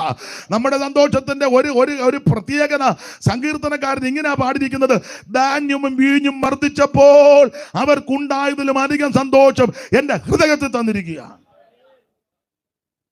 ഈ നമ്മുടെ മോളെ, നീ എവിടെ പോവാ? ഇനിയും തിരിച്ചു വരുമോ? നീ കൂടെ ഇങ്ങനെ പോകരുത്. അവനെ അങ്ങ് ആക്കിയേച്ച് നീ ഇഞ്ഞു വരണം. അപ്പൊ ശ്രദ്ധിച്ചേ, നമ്മുടെ ഹൃദയത്തിൽ ആമേൻ സന്തോഷം തന്നു. യേശു നമ്മുടെ ഉള്ളത്തിൽ വന്നു. യേശു ഉള്ളത്തിൽ വന്നപ്പോൾ ആനന്ദമുണ്ടായി. ഇവിടെ ഇരിക്കുന്ന എല്ലാവർക്കും ആ സന്തോഷമുണ്ട്. യേശു ഉള്ളത്തിൽ വന്നവർക്കെല്ലാം സന്തോഷമാണ്. നമ്മുടെ കൂട്ടായ്മയുടെ വിശേഷത അതല്ലേ? ഈ കൂട്ടായ്മ വന്നു കഴിയുമ്പോൾ സന്തോഷം ഉണ്ടാകുക. ചിലർ ഓർക്കുന്ന ഇഷ്ടം പോലെ ഇതുങ്ങൾക്കെല്ലാം കാശ് തരുന്നെന്നാ ഉള്ള ഓരോന്നിനും ഉപയോഗിക്കണം. അയൽക്കൂട്ടത്തിൽ പോലും പോകാൻ മേല. പെണ്ണുങ്ങൾ എടുത്തിട്ട് അതിന് ലോൺ എടുത്താൽ പമ്മി വന്നിരിക്കുന്നത്. ആ ഇരിപ്പ് കാണുമ്പോൾ അറിയാം, നോട്ടമൊക്കെ കാണുമ്പോൾ അറിയാം. സ്തോത്രം. പക്ഷെ അങ്ങനെയൊക്കെ ലോണില്ലേ അമ്മ? സത്യം പറ. അമ്മമ്മയ്ക്കില്ലേ ലോണ്? ഈ കണ്ണാടി വെച്ചേ അടച്ചു തീർത്തോ? തീർത്തോ. പാവം. എല്ലാവർക്കും ഉണ്ടെന്ന് പ്രശ്നം. പക്ഷെ ഈ പ്രശ്നങ്ങളൊക്കെ ഉണ്ടെങ്കിലും എൻ്റെ ഭാഷയിൽ പറഞ്ഞ ഇതിനകത്ത് വന്ന് തമ്പേറടിയൊക്കെ അങ്ങോട്ട് തുടങ്ങി പാട്ടിന്റെ 2 ശീലൊക്കെ പാടുമ്പോൾ അതെല്ലാം അങ്ങ് മറക്കുക. സ്തോത്രം. മറന്ന കാരണം ഉള്ളത്തിൽ യേശു ഉണ്ട്. സ്തോത്രം. കന്നുകാലികളിൽ ഗോശാലകളിൽ കന്നുകാലി ചിലപ്പോൾ ഉണ്ടായിന്ന് വരികയില്ല. അത്തിവൃക്ഷം തളർത്തെന്നോ പൂത്തെന്നോ മുന്തിരിയിൽ ഫലമുണ്ടെന്നൊന്നും വരികയില്ല. പക്ഷേ യഹോവയിൽ ആനന്ദിക്കും. നമ്മുടെ ഹൃദയത്തിൽ വലിയ സന്തോഷം തന്നിരിക്കുക. മരണഭീതികളും ചിത്തഭ്രമങ്ങളും ആകുല ചിന്തകളും പേര് നടന്ന എന്നെയും നിങ്ങളെയും കാൽവറിയിലെ സ്നേഹത്താൽ തെരഞ്ഞെടുത്ത് ഹൃദയത്തിന്റെ മനോഭീതിയും ചിത്തഭ്രമങ്ങൾ മാറ്റി യേശു ഉള്ളത്തിൽ വന്നപ്പോൾ ആനന്ദം കൊണ്ട് നിറച്ചു. Price the Lord. അങ്ങനെ നമ്മളെ സ്വർഗത്തിൽ കൊണ്ടുവന്നിരുത്തി. അതാ 2-ാം അധ്യായത്തിൽ സ്വർഗത്തിൽ ഇരുത്തി. 3-ാം അധ്യായത്തിൽ ഒരു മർമ്മം വെളിവായി വന്നു എന്ന് പറഞ്ഞാൽ ജാതികളും കൂടെ ഈ അവകാശത്തിലോട്ട് വന്നു. യഹൂദന്റെ ചിന്ത, ഞങ്ങൾ മാത്രമാണ് ദൈവത്തെ ആരാധിക്കുന്നത്, ഞങ്ങളെ മാത്രം ആ ദൈവം അംഗീകരിച്ചെന്ന ആ കെട്ടങ്ങ് പൊട്ടിച്ചു. ജാതികളും കൂടെ ഈ മാർഗത്തിൽ വന്നു. അതുകൊണ്ടാണ് എനിക്ക് നിങ്ങൾക്കും ഈ മാർഗത്തിൽ വരുവാനിടയായത്. ഇത് അവരുടെ നാന്നും പറഞ്ഞിരുന്നതാ. പക്ഷെ അത് മാറ്റി വെച്ച് ദൈവം നമ്മയും കൂടി ഇതിനകത്ത് ചേർത്തു കൃപയാല്. അതാണ് 3-ാം അധ്യായത്തിലെ ആ മർമ്മം. ആട്ടെ, 4-ാം അധ്യായത്തിൽ ദൈവസഭയ്ക്ക് വേണ്ടി 5 തരത്തിലെ ശുശ്രൂഷക വൃന്ദങ്ങൾ 4-ാം അധ്യായത്തിന്റെ 11 മുതൽ വായിക്കാം. അറിവുള്ള വാക്യമായെങ്കിലും വായിക്കാം. അവൻ ചിലരെ അപ്പോസ്തലന്മാരായും ചിലരെ പ്രവാചകന്മാരായും ചിലരെ പ്രവാചകന്മാരായും ചിലരെ സുവിശേഷകന്മാരായും ചിലരെ ഇടയന്മാരായും ഉപദേഷ്ടന്മാരുമായിട്ട് നിയമിച്ചിരിക്കുന്നു. അപ്പൊ 5 തരത്തിലെ ശുശ്രൂഷക വൃന്ദങ്ങളെ സഭയ്ക്ക് ദൈവം തന്നിരിക്കുന്നു. 1 അപ്പോസ്തലൻ, 2 പ്രവാചകൻ, 3 സുവിശേഷകൻ, 4 ഇടയൻ, 5 ഉപദേഷ്ടാവ്. ഈ 5 തരത്തിലെ ശുശ്രൂഷക വൃന്ദങ്ങളെ ദൈവം ദൈവസഭയ്ക്ക് തന്നു. ഇതിനപ്പുറം ഒരു പോസ്റ്റിംഗ് ഇല്ല. പിന്നെ അല്ലാത്ത പോസ്റ്റിംഗ് അല്ല, നമ്മൾ ഒപ്പിച്ചത്. അപ്പച്ചൻ രക്ഷാധികാരി. ഇത് ദൈവം അറിഞ്ഞ കേസല്ല. പിന്നെ മൂപ്പില ഉടക്കുണ്ടാക്കാതിരിക്കാനും പിണങ്ങി പോകാതിരിക്കാൻ നമ്മൾ ഒപ്പിച്ചതാ അപ്പച്ചനെ രക്ഷാധികാരി. സ്തോത്രം. ഒടുവിൽ അപ്പച്ചനെ ഒരു ആശീർവാദമൊക്കെ പറയും. മതി. അപ്പച്ചന് അതാ സന്തോഷം. രക്ഷാധികാരി ദൈവമാ. അവിടുന്ന് ആ സർവത്തിൻ്റെയും അധികാരി. പിന്നെ ഉടക്കുണ്ടാക്കാതിരിക്കാൻ ആക്കി വെച്ചിരിക്കുന്നതാ. വേറെ ഒത്തിരി ഉണ്ട്, ഞാൻ ആ ഭാഗത്തേക്ക് പോകുന്നില്ല. ദൈവം നിയമിച്ചത് 5 തരത്തിലെ ശുശ്രൂഷക വൃന്ദങ്ങൾ: അപ്പോസ്തലൻ, പ്രവാചകൻ, സുവിശേഷകൻ, ഇടയൻ, ഉപദേഷ്ടാവ്. ഓടിച്ചെന്ന് പറഞ്ഞേക്കാം. ആരാണ് ഈ അപ്പോസ്തലൻ? അയക്കപ്പെട്ടവൻ. ഒരു രാത്രി മുഴുവൻ യേശു പ്രാർത്ഥിച്ച് 12 പേരെ തെരഞ്ഞെടുത്തു. എന്തിന്? തന്നോട് കൂടെ ഇരിപ്പാൻ, ഭൂതങ്ങളെ പുറത്താക്കാൻ, രോഗിയുടെ മേൽ കൈവച്ച് സൗഖ്യം വരുത്തുവാൻ, ദൈവത്തിന്റെ വചനം പ്രസംഗിക്കുവാൻ. യേശു അപ്പോസ്തലന്മാരെ അതാ അപ്പോസ്തലിക ശുശ്രൂഷ. അപ്പോസ്തലിക ശുശ്രൂഷ എങ്ങനെ? അത്ഭുതങ്ങളാലും അടയാളങ്ങളാലും വെളിപ്പെടുന്നു. അപ്പോസ്തലന്റെ ലക്ഷണം ഉപദേശപരമായ വിഷയത്തിൽ അറിവുള്ള ആളായിരിക്കണം. അഭിപ്രായ വ്യത്യാസങ്ങൾ വരുമ്പോൾ പക്ഷം പിടിക്കാതെ ഏകപക്ഷീയമായി നിഷ്പക്ഷമായിട്ട് നിന്ന് കാര്യങ്ങൾ പരിഹരിച്ച് എല്ലാവരെയും ഒന്നിപ്പിക്കണം. അതാ അപ്പോസ്തലിക ശുശ്രൂഷ. നോട്ടീസിൽ അപ്പോസ്തലൻ ഇന്നയാളെന്ന് വെച്ചാൽ അതൊന്നും അപ്പോസ്തലനാകുകയില്ല. കാശും ചുറ്റുപാടും ഉണ്ടെങ്കിൽ നോട്ടീസ് ഇഷ്ടം പോലെ അടിക്കാം, വാൾ പോസ്റ്റും വെക്കാം, മൾട്ടി കളറിൽ അടിച്ച് എല്ലാവർക്കും കൊടുക്കാം. അതൊന്നും അപ്പോസ്തലനാകുകയില്ല. അപ്പോസ്തലിക ശുശ്രൂഷ എന്നാന്ന് വേദപുസ്തകത്തിലുണ്ട്. എല്ലാം ഇപ്പോൾ എടുപ്പിക്കാൻ നേരമില്ല. ഉപദേശപരമായ വിഷയത്തിൽ അറിവുള്ള ആളായിരിക്കണം അപ്പോസ്തലൻ. ആ ഭാഗത്തേക്ക് പിന്നെ വരുന്നുണ്ട്. അപ്പോസ്തലൻ നിഷ്പക്ഷമായിരിക്കണം. ആദിമസമയ പ്രശ്നം വന്നപ്പോൾ ആ വിഷയം അപ്പോസ്തലൻ പരിഹരിച്ചു കൊടുത്തു. അതാ അപ്പോസ്തലിക ശുശ്രൂഷ. അതെ, അപ്പൊ ഒന്ന് അപ്പോസ്തലൻ, രണ്ട് പ്രവാചകൻ. ആരാ പ്രവാചകൻ? ദൈവത്തിനും ജനത്തിനും നടുവിൽ നിൽക്കുന്നവനാ. ദൈവത്തിൽ നിന്ന് ദൂത് വാങ്ങി ജനത്തിന് കൊടുക്കുന്നവനാ പ്രവാചകൻ. പ്രവാചകൻ കാണുകയും കേൾക്കുകയും ചെയ്യുന്നവനാ. ഇരമ്യാവിനോട് ചോദിച്ചു, ഇരമ്യാവ് നീ എന്ത് കാണുന്നു? ഞാൻ ബദാം വൃക്ഷം കാണുന്നു. എലീശ പറഞ്ഞു, ആ കുലപാതക പുത്രൻ എന്നെ കൊല്ലുവാൻ ആളനെ വിട്ടു, അവന്റെ യജമാനന്റെ കാലൊച്ച ഞാൻ കേൾക്കുന്നു. അപ്പോൾ കാണുകയും കേൾക്കുകയും ചെയ്യുന്നവനാ പ്രവാചകൻ. പിന്നെ സുവിശേഷകൻ, ഇടയൻ, ഉപദേഷ്ടാവ് വിസ്തരിക്കുന്നില്ല, നമ്മുടെ വിഷയം അതല്ല. അപ്പോൾ 4-ാം അധ്യായത്തിൽ 5 തരത്തിലെ ശുശ്രൂഷക വൃന്ദങ്ങളെ ദൈവം സഭയ്ക്ക് തന്നിരിക്കുന്നു. ഇനി 5-ാം അധ്യായത്തിൽ ആത്മനിറവ്, 5-ാം അധ്യായത്തിന്റെ 15 മുതൽ വായിച്ചു. 5-15 മുതൽ ആത്മനിറവാണ് അവിടുത്തെ വിഷയം. ആകയാൽ സൂക്ഷ്മത്തോടെ അജ്ഞാനികളായിട്ടല്ല, ജ്ഞാനികളായി തന്നെ നടക്കുവാൻ നോക്കുവീൻ. ദുഷ്കാലമാകയാൽ സമയം തക്കത്തിൽ ഉപയോഗിച്ചു കൊള്ളുവീൻ. ബുദ്ധിഹീനരാകാതെ കർത്താവിന്റെ ഇഷ്ടമെന്ന് ഗ്രഹിച്ചു കൊള്ളുവീൻ. വീഞ്ഞു കുടിച്ച് മത്തരാകരുത്, അതിനാൽ ദുർനടപ്പുണ്ടാകുമല്ലോ. ആത്മാവ് നിറഞ്ഞവരായി സങ്കീർത്തനങ്ങളാലും സ്തുതികളാലും ആത്മീയ ഗീതങ്ങളാലും തമ്മിൽ സംസാരിച്ചും നിങ്ങളുടെ ഹൃദയത്തിൽ കർത്താവിന് പാടിയും കീർത്തനം ചെയ്തും. അടുത്തത്, നമ്മുടെ കർത്താവാകുന്ന യേശുക്രിസ്തുവിന്റെ നാമത്തിൽ ദൈവവും പിതാവായവനെ എല്ലായ്പ്പോഴും എല്ലാറ്റിനും വേണ്ടി സ്തോത്രം ചെയ്തു കൊള്ളുകയും ക്രിസ്തുവിന്റെ ഭയത്തിൽ അന്യോന്യം കീഴ്പ്പെട്ടിരിക്കണം. അപ്പോൾ 5-ാം അധ്യായത്തിലെ വിഷയം ആത്മനിറവ് എന്നുള്ള വിഷയമാണ്. എല്ലാം വിവരിക്കുന്നില്ല. ആമേൻ. ആത്മനിറവ് അത് നമ്മുടെ ഉപദേശമായ പ്രധാനപ്പെട്ട ഉപദേശമാണ്. ആത്മനിറവ്. ഞാൻ എപ്പോഴും പറയും, ഒരു വ്യക്തിക്ക് ആത്മനിറവുണ്ടെങ്കിൽ വിശേഷതകൾ ഒത്തിരിയുണ്ട്. ഒന്ന്, ആത്മനിറവുണ്ടെന്ന് എങ്ങനെയാ മനസ്സിലാക്കുന്നത് വെച്ചാൽ, ബഹളം ഉണ്ടാക്കുന്നതും ഇതെല്ലാം കൂടെ തല്ലിപ്പൊട്ടിക്കുന്നതും, ആമൻ മൈക്കിന്റെ ഓളിയം കൂട്ടി ആമൻ ഇതെല്ലാം കൂടെ ചാടി ഇവിടുന്ന് അങ്ങോട്ട് ഒറ്റ ഓട്ടം ഓടി റോഡിൽ പോകുന്ന വെച്ച് പിന്നെ ഒരു ഓട്ടം ഓടി, അതൊന്നും അല്ല ആത്മനിറവ്. ഉരുണ്ട് വീഴുന്നതുമല്ല ആത്മനിറവ്. നമ്മൾ പലരും അങ്ങനെ പറയുന്നത്, ഭയങ്കര ശബ്ദം എടുക്കുന്നത് പറയുന്നത് ആത്മനിറവാന്ന. അല്ലല്ലല്ല. ആത്മനിറവ് വന്നാൽ ശബ്ദം ഉണ്ടാകും, അതല്ല, ശബ്ദമല്ല ആത്മനിറവ്. ബഹളം ഉണ്ടാക്കുന്നതുമല്ല ആത്മനിറവ്. ഒരു വ്യക്തിക്ക് ആത്മനിറവുണ്ടെന്ന് എങ്ങനെ മനസ്സിലാകും? ഒറ്റവാക്കി പറയാം. ആത്മനിറവുണ്ടെന്ന് മനസ്സിലാക്കുന്നത് ആ വ്യക്തിക്ക് ആത്മാവിന്റെ ഫലം കാണും. ആത്മാവിന്റെ ഫലം നമുക്കറിയാം. ഗലാത്യ ലേഖനം പഠിക്കുമ്പോൾ ആത്മാവിന്റെ ഫലമോ സ്നേഹം, സന്തോഷം, സമാധാനം, ദീർഘക്ഷമ, ദയ, പരോപകാരം, വിശ്വസ്തത, സൗമ്യത, ഇന്ദ്രിയ. ഇതാണ് ആത്മാവിന്റെ ഫലം. അപ്പോൾ ഒരു വ്യക്തിക്ക് ആത്മഫലം ഉണ്ടെങ്കിൽ എങ്ങനെ അറിയാന്ന് ചോദിച്ചാൽ, ആദ്യത്തെ ഫലം ആ സ്നേഹം. ആ സ്നേഹം ഉണ്ടെങ്കിൽ മനസ്സിലാകും ആത്മനിറവ്. സ്വന്തം സഹോദരനോട് മിണ്ടുകയല്ല, എന്നിട്ട് തമ്പേരടിച്ച് പൊട്ടിക്കുക വെറുതെ. അപ്പുറത്തുകാരോട് എന്ത് ചെയ്താ സംസാരിക്കത്തിലും മിണ്ടുകയില്ല, മതിലും പൊക്കി കെട്ടി എത്തിക്കുത്തിയാൽ പോലും കാണരുത്. എന്നിട്ട് സന്ധ്യ ആകുമ്പോൾ തമ്പേരിട്ട് അടിക്കുക, തീ കത്തിക്കാനിൽ മിക്കാറും അവർ കത്തിക്കാൻ സാധ്യതയുണ്ട്. ഉദ്ദേശിച്ച തീ അല്ലെന്നേ ഉള്ളൂ. ഞാൻ ആ ഭാഗം അധികം വിവരിക്കുന്നില്ല. ചിലരുടെ മുഖത്തൊരു മ്ലാനത പോലെ. അപ്പൊ ആത്മനിറവ് ഉണ്ടെന്ന് മനസ്സിലാക്കുന്നത്, ആത്മനിറവുള്ള വ്യക്തിക്ക് ആത്മാവിന്റെ ഫലം കാണും. ആത്മാവിന്റെ പ്രഥമ ഫലം ആ സ്നേഹം. സ്നേഹത്തിനെ പറ്റി കൊരിന്ത്യലേഖനത്തിൽ നമുക്കറിയാം, 13-ാം അധ്യായം. എല്ലാം ക്ഷമിക്കുന്നെന്നാ, എല്ലാം പൊറുക്കുന്നു, എല്ലാം സഹിക്കുന്നു, ചീർക്കുന്നില്ല, സ്വാർത്ഥത അന്വേഷിക്കുന്നില്ല. ഈ ദൈവസ്നേഹം രാത്രി നമ്മുടെ ഉള്ളിൽ ഉണ്ടാകണം. ക്ഷമിക്കുവാനും സഹിപ്പാനും ഒക്കെ ഒരു മനസ്സ് നമുക്കുണ്ടായിരിക്കണം. അതാ ആത്മനിറവിന്റെ ലക്ഷണം. ആത്മാവിന്റെ ഫലം കാണും. മാത്രമല്ല, ആത്മനിറവുള്ള വ്യക്തിക്ക് വേറൊരു വിശേഷത, നല്ല സംതൃപ്തിയായിരിക്കും. നിങ്ങൾ ആത്മനിറവുള്ളവരോട് സംസാരിച്ചാൽ നല്ല തൃപ്തിയോടെ അവർ സംസാരിക്കുകയുള്ളൂ. അതെ, എന്തുകൊണ്ട് വിശേഷം? കൃപയാൽ സന്തോഷമായിട്ടിരിക്കുന്നു. പിള്ളേരൊക്കെ സുഖമായിട്ട്, പിന്നെ എല്ലാവരും ദൈവകൃപയാല്.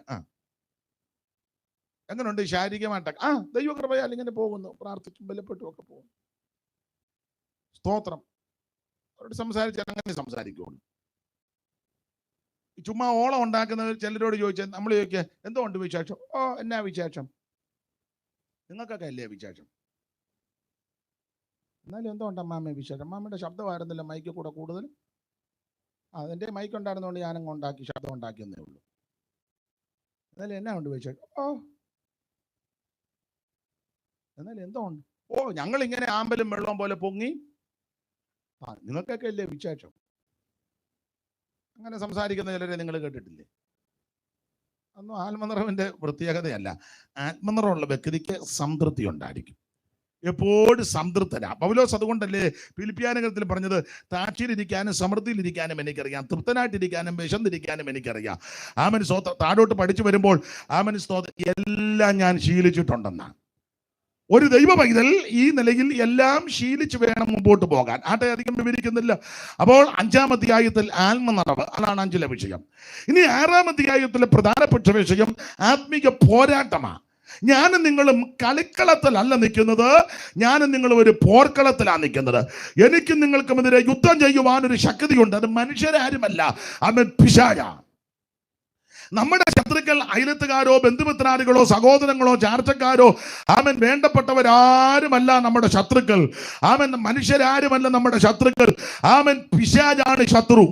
അറുക്കുവാനും മുടിക്കുവാനും ആമൻ കൊന്നുകളയുവാനും വരുന്ന ആമൻ പിശാചാണ് നമ്മുടെ ശത്രു. അതുകൊണ്ട് ദുർദിവസങ്ങൾ വരും. സകലവും സമാപിച്ചിട്ട് ഉറച്ചു നിൽക്കാൻ കഴിയേണ്ടതിന് ഒരു ദൈവത്തിന്റെ പൈതൽ സർവായുധവർഗം ധരിച്ചു നിൽക്കണം. Price the Lord. നമുക്ക് പോരാട്ടമുള്ളത് ജഡരക്തങ്ങളോടല്ല. അതിന്റെ അർത്ഥം തന്നെ പോരാട്ടമുണ്ടെന്ന് ഇന്ന് രാത്രി എന്നെ കേൾക്കുന്ന ദൈവമക്കളോട് പറയാ, ശക്തമായ പോരാട്ടം എനിക്ക് നിങ്ങൾക്കുമുണ്ട്. ഇതിന്റെ നടുവിൽ ഒരു ദൈവ പൈതൽ കർത്താവിലും അമിതബലത്തിലും ശക്തിപ്പെടണം. ഇന്ന് രാത്രി ശാന്തമായിട്ട് ചില കാര്യങ്ങൾ നമുക്ക് ചിന്തിക്കാം. ചില ഗുണദോഷങ്ങളായിട്ടും ചില കാര്യങ്ങൾ നമുക്ക് ചിന്തിക്കാം. ഇന്നലെയും ഞാൻ നമുക്ക് ശക്തമായ ഭാഷയിൽ നല്ല നിലയിൽ അവര് സുവിശേഷം നന്നായിട്ട് വാരി വിതറിയെന്ന് എനിക്കറിയാം. രണ്ടുപേരും അതിപ്രാപ്തന്മാരാ, ദൈവത്തിന് ബഹുപ്രാപ്തിയുള്ള പുരുഷന്മാരാ. അപ്പോൾ ഈ 3-ാമത്തെ രാത്രിയിൽ ചില ഗുണദോഷങ്ങളായിട്ടും കൂടെ ചേർന്ന് എനിക്ക് അല്പം ബുദ്ധിമുട്ടുണ്ട്. അതുകൊണ്ട് ചില ഗുണദോഷങ്ങളായിട്ട് നമുക്ക് ചിന്തിക്കാം. എഫേസ്യർ 6-ാം അധ്യായം 10-ാം വാക്യമാണ്, ഒടുവിൽ കർത്താവിലും അവന്റെ അമിത ബലത്തിലും ശക്തിപ്പെടണം. ഈ സുവിശേഷ യോഗത്തിന്റെ ഈ കൺവെൻഷന്റെ ഒടുവിലത്തെ രാത്രിയിൽ കൂടപ്പെട്ടവരോട് അറിയിപ്പാനുള്ള പ്രധാനപ്പെട്ട സന്ദേശം വന്നതുപോലെ തിരിച്ചു പോകരുത്. കർത്താവിലും അമിത ബലത്തിലും ശക്തിപ്പെടണം. Praise the lord. കർത്താവിലും അവന്റെ അമിത ബലത്തിലും ശക്തിപ്പെട്ട് വേണം പോകാൻ. ഈ ഒടുവിൽ എന്ന പദമാണ് അവിടെ കൊടുത്തിരിക്കുന്നത്. ഒടുവിൽ എന്ന് പറയുമ്പോൾ അതിനെ ന്യായമായി എന്താ, ആദ്യം എന്തൊക്കെയോ പറഞ്ഞിട്ടുണ്ട്. അപ്പൊ ആദ്യം എന്തൊക്കെയോ പറഞ്ഞേക്കാമല്ലോ ഒടുവിൽ ഇത് പറഞ്ഞത്. ഒടുവിൽ പ്രാർത്ഥിക്കും എന്ന് പറഞ്ഞു. ഇപ്പൊ യോഗം തുടങ്ങുമ്പോൾ പറയാം ഒടുവിൽ ഇന്നയാൾ പ്രാർത്ഥിക്കും എന്ന് പറഞ്ഞാൽ അതിന് മുമ്പ് പല കാര്യങ്ങൾ ഇവിടെ നടക്കണം എന്ന് പറഞ്ഞതുപോലെ ഒടുവിൽ കർത്താവിലും അവന്റെ അമിത ബലത്തിൽ ശക്തിപ്പെടണം. അപ്പോൾ അതിന്റെ അർത്ഥം ആദ്യം ചില കാര്യങ്ങൾ പൗലോസ് പറഞ്ഞിട്ടുണ്ട്. നിങ്ങൾ വേദപുസ്തകം പഠിക്കുന്നവരും ധ്യാനിക്കുന്നവരുമാ ആദ്യം എന്തൊക്കെയാ പൗലോസ് പറഞ്ഞത്? ഞാൻ ഇങ്ങനെ ആ ഭാഗം പ്രസംഗിക്കുമ്പോൾ പറയുന്നത്, ആദ്യം ഒരു 6 ഗ്രൂപ്പിൽപ്പെട്ട ആൾക്കാരെ പൗലോസ് സംബോധന ചെയ്തു. 6 ഗ്രൂപ്പിൽപ്പെട്ട ആൾക്കാർ. ആ 6 ഗ്രൂപ്പിൽപ്പെട്ടവര് ഇന്ന് രാത്രി ഇവിടെ വന്നിട്ടുണ്ട്, ഈ ദേശത്തുണ്ട്, ദൂരത്താന്തലിവരും തന്നെ കേൾക്കുന്നവർ ഈ 6 ഗ്രൂപ്പിൽപ്പെട്ടവരാ. അതിൽ 1 ഭാര്യയോട് കാര്യങ്ങൾ പറഞ്ഞു, 2 ഭർത്താക്കന്മാരോട്, 3 മക്കളോട്, 4 പിതാക്കന്മാരോട്, 5 ദാസന്മാരോട്, 6 യജമാനന്മാരോട്. അപ്പൊ 6 ഗ്രൂപ്പിൽപ്പെട്ട ആൾക്കാരെ പൗലോസ് വിളിച്ചു. ഞാൻ വാക്യങ്ങൾ പറയാം, പാസ്റ്റർ വായിച്ചു സഹായിക്കണം. ദൈവത്തിന് സ്തോത്രം. 5-ാം അധ്യായത്തിന്റെ 22-ാം വാക്യോ, 5-ാം അധ്യായത്തിന്റെ 25-ാം വാക്യോ, 6-ാം അധ്യായത്തിന്റെ 1-ാം വാക്യോ, 6-ാം അധ്യായത്തിന്റെ 4-ാം വാക്യോ, 6-ാം അധ്യായത്തിന്റെ 5-ാം വാക്യോ, 6-ാം അധ്യായത്തിന്റെ 9-ാം വാക്യോ. ആദ്യം 5-ന്റെ 22 വായിച്ചേ. ഭാര്യമാരെ. അപ്പൊ ആദ്യം ഭാര്യമാരെ വിളിച്ചു. ഇനി 5-ന്റെ 25 ഭർത്താക്കന്മാരെ. ഇനി 6-ന്റെ 1 മക്കളെ. 6-ന്റെ 4 പിതാക്കന്മാരെ. 6-ന്റെ 5 ദാസന്മാരെ. 6-ന്റെ 9 യജമാനന്മാരെ. മതി. അപ്പോൾ 5-ാം അധ്യായത്തിന്റെ 22 മുതൽ 6-ാം അധ്യായത്തിന്റെ 9 വരെ 6 ഗ്രൂപ്പിൽപ്പെട്ട ആൾക്കാരെ പൗലോസ് വിളിച്ചു. എന്നെ മോനെ നിങ്ങൾ രണ്ടുകൂടെ പറഞ്ഞേ, അവരെ വിളിച്ച് ഇഷ്ടപ്പെട്ടില്ല. എനിക്ക് വളരെ നിർബന്ധമാണ്. ഞാൻ ശുശ്രൂഷിക്കുമ്പം പ്രസംഗമൊന്നും അത്ര മെച്ചമല്ല. സ്തോത്ര. ഇന്നാൾ ഒരാൾ പറഞ്ഞു, ഒന്നുമില്ലെന്ന് പറഞ്ഞു. ആട്ടെ, ഒന്നുമില്ലേലും ഉള്ളതാട്ടെ. അപ്പം അത് നിങ്ങൾ ശ്രദ്ധിച്ചിരിക്കണം. അപ്പൊ ഇടയ്ക്ക് സംസാരമോ ഒക്കെ ആയിട്ട് വന്നാൽ എനിക്കത് പ്രയാസമാണ്. ഞാൻ ചിലപ്പോൾ ചോദിച്ചെന്നിരിക്കും. പിണക്കം ഉണ്ടായിട്ടല്ല, ഒന്ന് അറിയുന്നത് നല്ലതാ. ശ്രദ്ധിക്കുക. കാരണം ഇപ്പോഴത്തെ യോഗം എന്നൊക്കെ പറഞ്ഞാൽ വളരെ സൂക്ഷിക്കണം. ഒരു നാശക്കൊള്ളി അവിടെ ബോംബ് പൊട്ടിച്ചാ പോയത് അല്ലേ? എന്ത് ബുദ്ധിമുട്ട്. ഇന്നലെ കണ്ട അവിടെ കൺവെൻഷൻ നടക്കുമ്പം അധികാരികൾ പറഞ്ഞ് ആംബുലൻസ് വേണമെന്ന്. ആംബുലൻസ് വരെ ഇഷ്ടപ്പെട്ടു. ഇനിയിപ്പോൾ രോഗശാന്തി ശുശ്രൂഷ ഒക്കുമെന്ന് തോന്നുന്നില്ല. വ്യത്യാസം അതിനുള്ളവരെ അന്നേരം നേരെ അങ്ങനത്തെ കാര്യങ്ങളാണ് ഇപ്പം നടന്നുകൊണ്ടിരിക്കുന്നത്. അതുകൊണ്ട് വളരെ ശ്രദ്ധിച്ചിരിക്കണം. ദൈവത്തിൻ്റെ മകത്ത് ഇവിടുന്ന് പിശാച് ഒപ്പിക്കുന്നെന്ന് അറിയുകയില്ല. അപ്പൊ ശ്രദ്ധിക്കുക, ഈ 6 ഗ്രൂപ്പിൽപ്പെട്ട ആൾക്കാരെ പൗലോസ് വിളിച്ചു. അപ്പോൾ 5-ാം അധ്യായത്തിന്റെ 22 ഭാര്യമാരെ വിളിച്ചു, 5-ന്റെ 27 ഭർത്താക്കന്മാരെ സംബോധന ചെയ്തു, 6-ാം അധ്യായത്തിന്റെ 1 മക്കളോട് കാര്യങ്ങൾ പറഞ്ഞു, 6-ന്റെ 4 പിതാക്കന്മാരെ വിളിച്ചു, ദൂതുകൾ പറഞ്ഞു, 6-ാം അധ്യായത്തിന്റെ 5 ദാസന്മാരെ വിളിച്ചു, ഗുണദോഷങ്ങൾ പറഞ്ഞു, 6-ന്റെ 9 യജമാനന്മാരെ വിളിച്ചു. അപ്പൊ ഇന്ന് ലോകത്തിൽ പാർക്കുന്ന മാനവജാതി മുഴുവൻ ഈ 6 ഗ്രൂപ്പിനകത്ത് പെടും.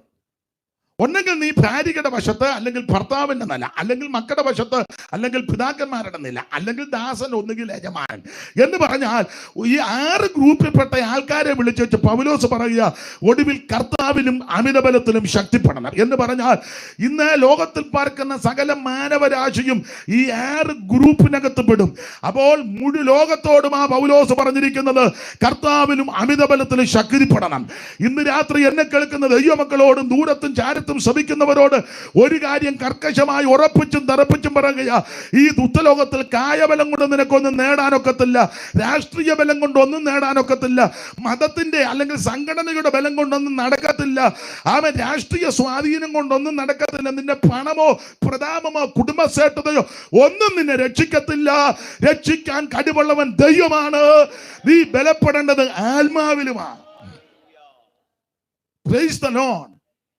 എല്ലാരും ഇതിനെ തിരിയുന്നവരാ. പഴയ ഭാഷയിലൊക്കെ പിള്ളേര് പറയും, ജോർജ് കുട്ടിയെ കാണുമ്പോ എല്ലാരും സ്തോത്രം.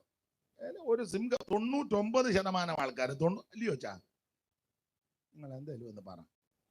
പിന്നെ 99%, 99 അല്ല, 99 കാലരയ്ക്കാൽ മുക്കാൽ മാഹാൽ മുണ്ടാണി, പഴയ കണക്കാ. സകല എണ്ണവും ജോർജ് കുട്ടിയെ കാണുമ്പം തിരിയും. അതുകൊണ്ട് ഇവിടുത്തെ പല കാര്യങ്ങളിൽ നീ ഇളകരുത്. കുടുംബശ്രേഷ്ഠത നിന്നെ രക്ഷിക്കുകയല്ല. ഞാനെപ്പോഴും പറയും, കാശും പുത്തനും കളറും നിറവും പിടിപ്പും പടകവും ഒക്കെ ഉണ്ടെങ്കിൽ ബന്ധം ആള് കൂടും. പിന്നെ ഇഷ്ടം പോലെ ബന്ധുക്കളാ. ചുമ്മാ വാതൊക്കെ ഇരുന്നാൽ മതി, ഇങ്ങോട്ട് വന്ന് ബന്ധം കൂടുക. അതൊക്കെ കസാര ഇട്ട്, ചാരു കസാരയാന്നെ കുറച്ചുകൂടെ നല്ലത്. ആ കാല് പൊക്കി വെക്കാവുന്ന കസാരയാന്ന് ഇങ്ങനെ മലന്ന് കിടന്നാൽ മതി, ഇങ്ങോട്ട് വന്ന് ബന്ധുക്കാർ വരും. പിന്നെ ഗതികേടാന്നല്ലോ,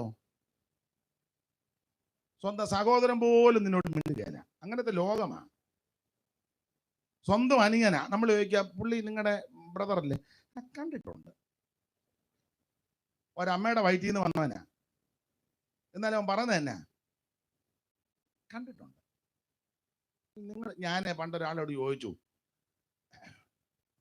ഞങ്ങളൊരു വീട്ടിൽ ഇരിക്കുക, വീട്ടിൽ ഇരുന്നപ്പം വേറൊരാള് പത്രമായിട്ട് വരുന്നയാളാ. അപ്പൊ അദ്ദേഹമായിട്ട് സംസാരിച്ചപ്പം ആ വീട്ടിലെ ചുമതലപ്പെട്ടവൻ അദ്ദേഹത്തോട് ചോദിച്ചു, ആട്ടെ ജോറുട്ടി, നിങ്ങളും ഇന്നയാളും അവര് ബന്ധമല്ലേ? എന്നാ പുള്ളി പറഞ്ഞു, ബന്ധമുണ്ട്. പേരൊന്നും ഞാൻ പറയുന്നില്ല. അപ്പം മറ്റേ പുള്ളി വളരെ ഭൗതികമായി ഒത്തിരി ഉന്നതി പ്രാപിച്ച ആളാ. പേര് പറഞ്ഞാൽ നിങ്ങൾക്കെല്ലാം അറിയാം. ഒരു ജനപ്രതിനിധിയും കൂടെ ആയിരുന്നു. പേര് പറഞ്ഞാൽ അറിയാം, അതുകൊണ്ട് പറയുന്നില്ല.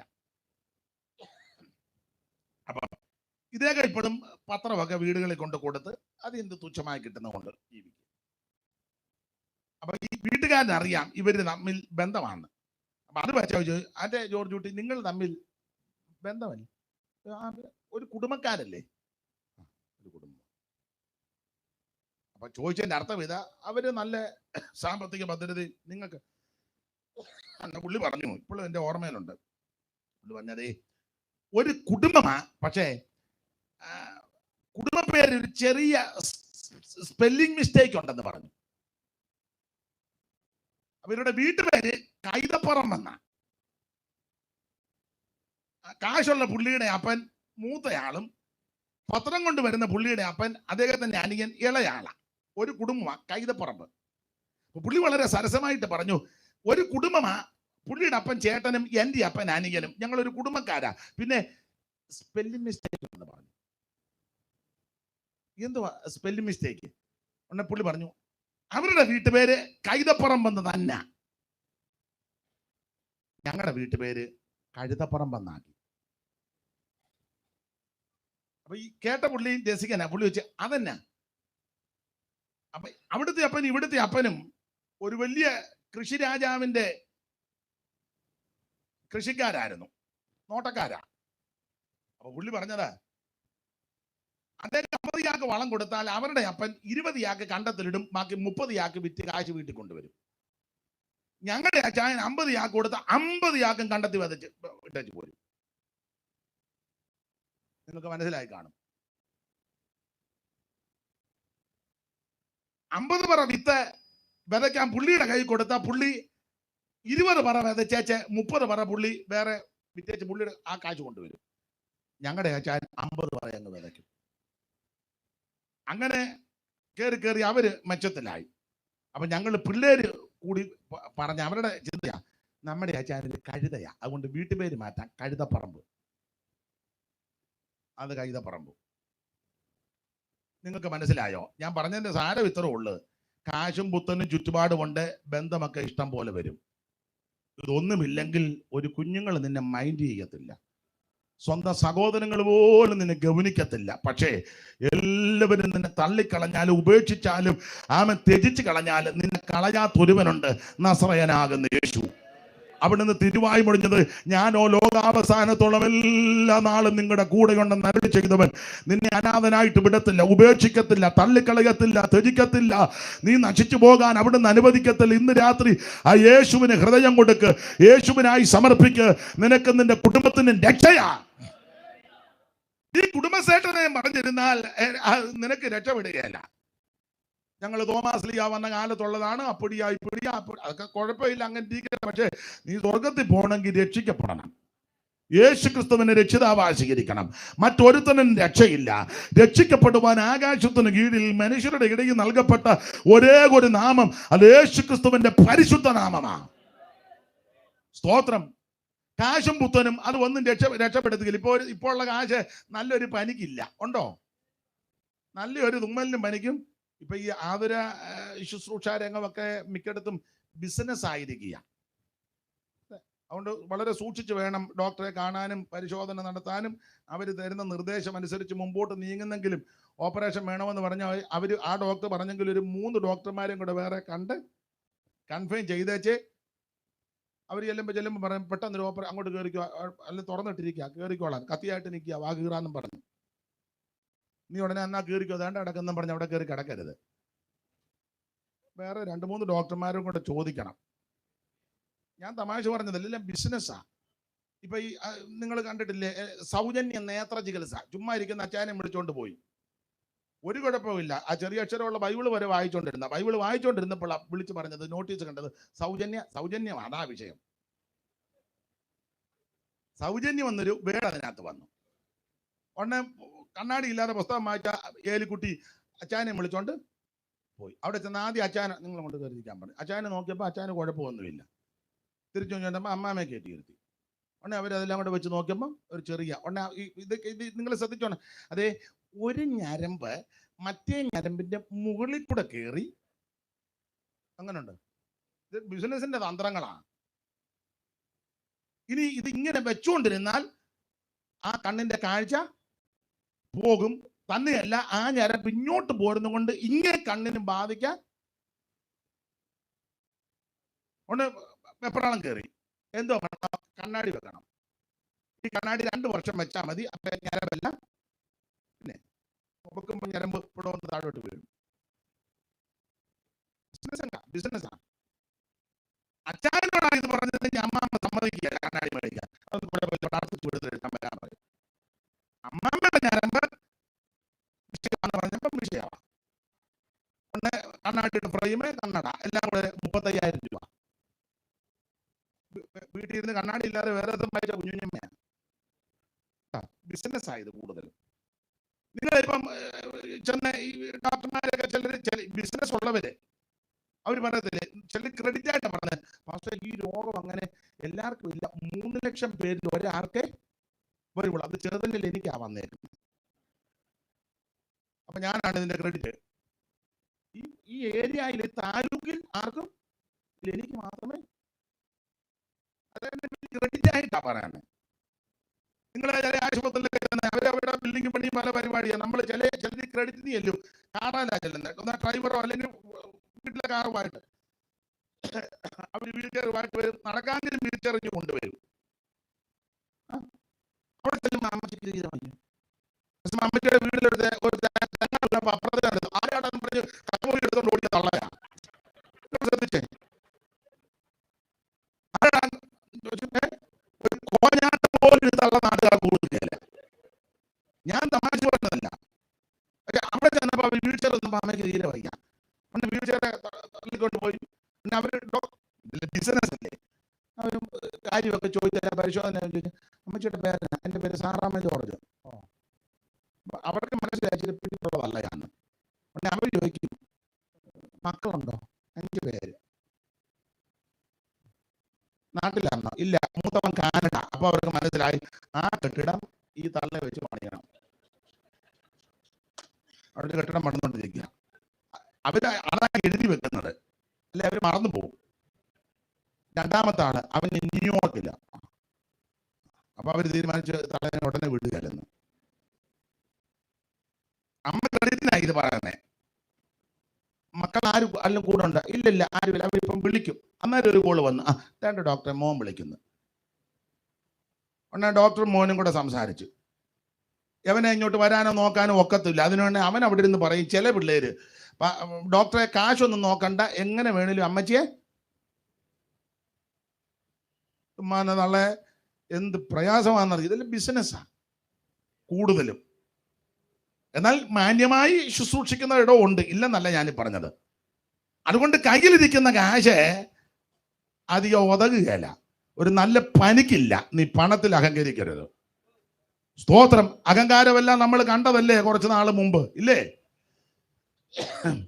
കണ്ടതാ. സ്വന്തം ഭാര്യ പടഞ്ഞു വീണ് മരിക്കുക, അടുത്ത് ചെല്ലാനോ ഒരു ഗ്ലാസ് വെള്ളം കൊടുക്കാനോ ഒരു അന്തിചുംബനം കൊടുക്കാനോ സാധിച്ചില്ല. അനുഭവിച്ചതല്ലേ പലരും. ആമൻ സംരക്ഷിച്ച് പോറ്റി പുലർത്തിയ ഭർത്താവ് പടഞ്ഞു വീണ് മരിക്കുക, അടുത്ത് ചെല്ലാനോ ആമൻ കൈ കൊടുക്കാനോ ആമൻ മുഖം ഒന്ന് തുടയ്ക്കാനോ ഒന്നും അനുവദിച്ചില്ല. ഡെഡ് ബോഡി പോലും കാണാൻ ചിലർക്ക് ഇടയായില്ല. സങ്കടത്തോടാണ് ഇത് പറയുന്നത്. ചിലർക്ക് നല്ലൊരു ശവസംസ്കാരം പോലും മാന്യമായിട്ട് ചെയ്യാൻ ഒത്തില്ല. ഇതെല്ലാം നമ്മൾ കണ്ടുവച്ചിരിക്കുക. നിന്റെ പണവും പ്രതാപവും കുടുംബശ്രേഷ്ഠതയും നിന്റെ ഹുങ്കും പ്രതാപവും ഒന്നും വില പോകുകയല്ല. ഇന്ന് രാത്രി ദൈവസന്നിധിക്ക് സമർപ്പിക്കണം, ദൈവസന്നിധിയിൽ വിനയപ്പെടണം, ദൈവത്തെങ്കിലേക്ക് കണ്ണുകൾ ഉയർത്തണം. ദൈവത്തെ ആരാധിക്കണം, ദൈവത്തെ രക്ഷകനായി സ്വീകരിക്കണം. അപ്പോൾ നമ്മുടെ ഈ പ്രതാപവും അഹങ്കാരവും ഒന്നും വില പോകുകയല്ല. ദൈവത്തിന് മകത്ത് ആട്ടെ, മുമ്പോട്ട് പോകാം. അപ്പൊ നമുക്ക് ആവശ്യം കർത്താവിലും അവന്റെ അമിതബലത്തിൽ ശക്തിപ്പെടണം. അപ്പൊ ഇത് 6 ഗ്രൂപ്പിൽപ്പെട്ട ആൾക്കാരോട് പൗലോസ് പറഞ്ഞു. ഓടിച്ചു പറയാം. അതിൽ ആദ്യം ഇത് പറഞ്ഞത് ഭാര്യമാരെയാ വിളിച്ചത്. ഇനി 5-ാം അധ്യായത്തിന്റെ 22-ാമത്തെ വാക്യം വായിച്ചാട്ടെ കർത്തൃദാസനെ. 5:22. ഭാര്യമാരെ, കർത്താവിനെന്ന പോലെ സ്വന്തം ഭർത്താക്കന്മാർക്ക് കീഴടങ്ങുവിൻ. വായിച്ചു. ക്രിസ്തു ശരീരത്തിന്റെ രക്ഷിതാവായി സഭയ്ക്ക് തലയാകുന്നത് പോലെ ഭർത്താവ് ഭാര്യയ്ക്ക് തലയാകുന്നു. ഭാര്യമാരെ കർത്താവിന് എന്നതുപോലെ സ്വന്തം ഭർത്താക്കന്മാർക്ക് കീഴടങ്ങണം. ഞാൻ പറഞ്ഞല്ലോ, ചില ഗുണദോഷങ്ങളും എല്ലാവർക്കും കൂടെ പ്രയോജനപ്പെടുന്ന ചില കാര്യങ്ങളായി ഇന്ന് രാത്രി പറയും. ഭാര്യമാരെ കർത്താവിന് എന്നതുപോലെ സ്വന്തം ഭർത്താക്കന്മാർക്ക് കീഴടങ്ങുവീൻ. പണ്ട് മല്ലപ്പള്ളി പീലിക്കുഞ്ഞ് പറഞ്ഞ പോലെ കീഴടങ്ങിയില്ലെങ്കിലും അടങ്ങിയിരുന്നോണ്ടാ മതി. വല്ലാത്തൊരു കാലത്തിലേക്കാ വന്നത്. കീഴടക്കാനൊന്നും നോക്കരുത്. ഇപ്പൊ സമത്വമല്ലേ, സംവരണം ഏർപ്പെടുത്തിയിരിക്കുക. അതുകൊണ്ട് കീഴടക്കാനൊന്നും നോക്കരുത്, അത് അബദ്ധമാണ്. അടങ്ങിയിരിക്കുക. ഭാര്യ ഭർത്താവിനെ സ്നേഹിക്കണം, ബഹുമാനിക്കണം, ശുശ്രൂഷിക്കണം, ആദരിക്കണം, ബഹുമാനത്തോടെ സംസാരിക്കാവൂ. അത് പൗലോസ് വളരെ കർക്കശമായി പറഞ്ഞു. ഞാൻ എപ്പോഴും പറയും, ഭർത്താക്കന്മാരെ പേരൊന്നും വിളിക്കരുത്. അങ്ങനെയുള്ള സഹോദരിമാരുണ്ട്. ഇപ്പം നിങ്ങൾ ഇപ്പോഴത്തെ എല്ലാം മോഡേൺ അല്ലേ. ഇപ്പൊ ചില ഭാര്യയും ഭർത്താവും ഒക്കെ സംസാരിക്കുമ്പം പണ്ടൊക്കെ അച്ചായ അല്ലെങ്കിൽ ചിലര് ചേട്ട അല്ലെ അങ്ങനെയുള്ള ബഹുമാന സൂചകമായിട്ടാണ് വിളിക്കുന്നത്. പിന്നെ കുറച്ചുകൂടെ കഴിയുമ്പോൾ പിള്ളേര് അപ്പനെ എന്തു വിളിക്കും അതനുസരിച്ചാ ചില അമ്മമാര് അങ്ങനെ വിളിക്കും. പിന്നെ പഴയ അമ്മമാര് ഇതൊന്നുമല്ല, അവരുടെ സംസാരം പ്രത്യേക രീതിയാ. പിന്നെ നിങ്ങളെല്ലാം ജപ്പാനിൽ നിന്ന് വന്നതാ. പഴയ അമ്മമാരങ്ങനെ കേട്ടോ, അതൊരു പ്രത്യേക രീതിയാ. വന്നാട്ടെ, ഇപ്പൊ അതല്ലേ മാറി. ഇപ്പം ഇന്നാളെ രണ്ടുപേര് സംസാരിച്ച അവൻ ആനക്കാരൻ പോകുമ്പോലെ പുറകെ പോകുന്ന കണ്ട് എടാന്ന് വിളിച്ചപ്പോ കേട്ടടാ. നിങ്ങൾക്കൊന്ന് മനസ്സിലാകാഴിയാന്നോ? ഭർത്താവിനെ ബഹുമാനിക്കണം, അദ്ദേഹത്തെ ആദരിക്കണം, ശുശ്രൂഷിക്കണം. ഭർത്താവിന് ദോഷം വരുന്ന ഒന്നും ചിന്തിക്കരുത്. എൻ്റെ വല്യമ്മച്ചി ഇപ്പോഴും ഉണ്ട്, 106 വയസ്സ്. അപ്പൊ അമ്മച്ചി ചില ഗുണദോഷങ്ങളൊക്കെ പറഞ്ഞു തരും. അപ്പോൾ ഒരു നല്ല ഭാര്യയുടെ ലക്ഷണം അമ്മച്ചി പറയും. അതിലൊരു കവിത അമ്മച്ചി ചൊല്ലും, അമ്മോപദേശം എന്ന് പറഞ്ഞാൽ മകളെ വിവാഹം ചെയ്യുന്നതിൻ്റെ തലേന്ന് രാത്രി അമ്മ മകളുടെ അടുക്ക വന്ന് മകൾക്ക് ഉപദേശം പറഞ്ഞു കൊടുക്കുക. ആ ഉപദേശം അമ്മോപദേശം അമ്മോപദേശത്തിൽ ഒത്തിരി നല്ല നല്ല കാര്യങ്ങളാണ്. അപ്പൊ അമ്മ ആ രീതിയിൽ അവര് എഴുതി വെച്ചിരിക്കുന്നത്, കാലത്തെ ഉണർന്ന ആദരാൽ കാന്തന്റെ പാത തൊട്ടു വണങ്ങണം ഓമലെ. നല്ല ഏലായി മിക്കാറ് ഓമല് കാലേവാരി അടിക്കാതിരുന്ന. അതിരാവിലെ എഴുന്നേറ്റ് ദിനചര്യകൾ തുടങ്ങുന്നതിന് മുമ്പ് ദൈവം കഴിഞ്ഞാൽ പിന്നെ ഒരു സ്ത്രീക്ക് ഈ ഭൂമിയിൽ കുടുംബജീവിതത്തിൽ പ്രവേശിച്ച ഒരു സ്ത്രീക്ക് ദൈവം തമ്പുരാൻ കഴിഞ്ഞാൽ പിന്നെ ഭർത്താവാ ഏറ്റവും വിലപ്പെട്ടയാള്. അങ്ങനെയുള്ള ഭർത്താവിന്റെ പാദം തൊട്ട് വന്ദിക്കണമെന്ന്.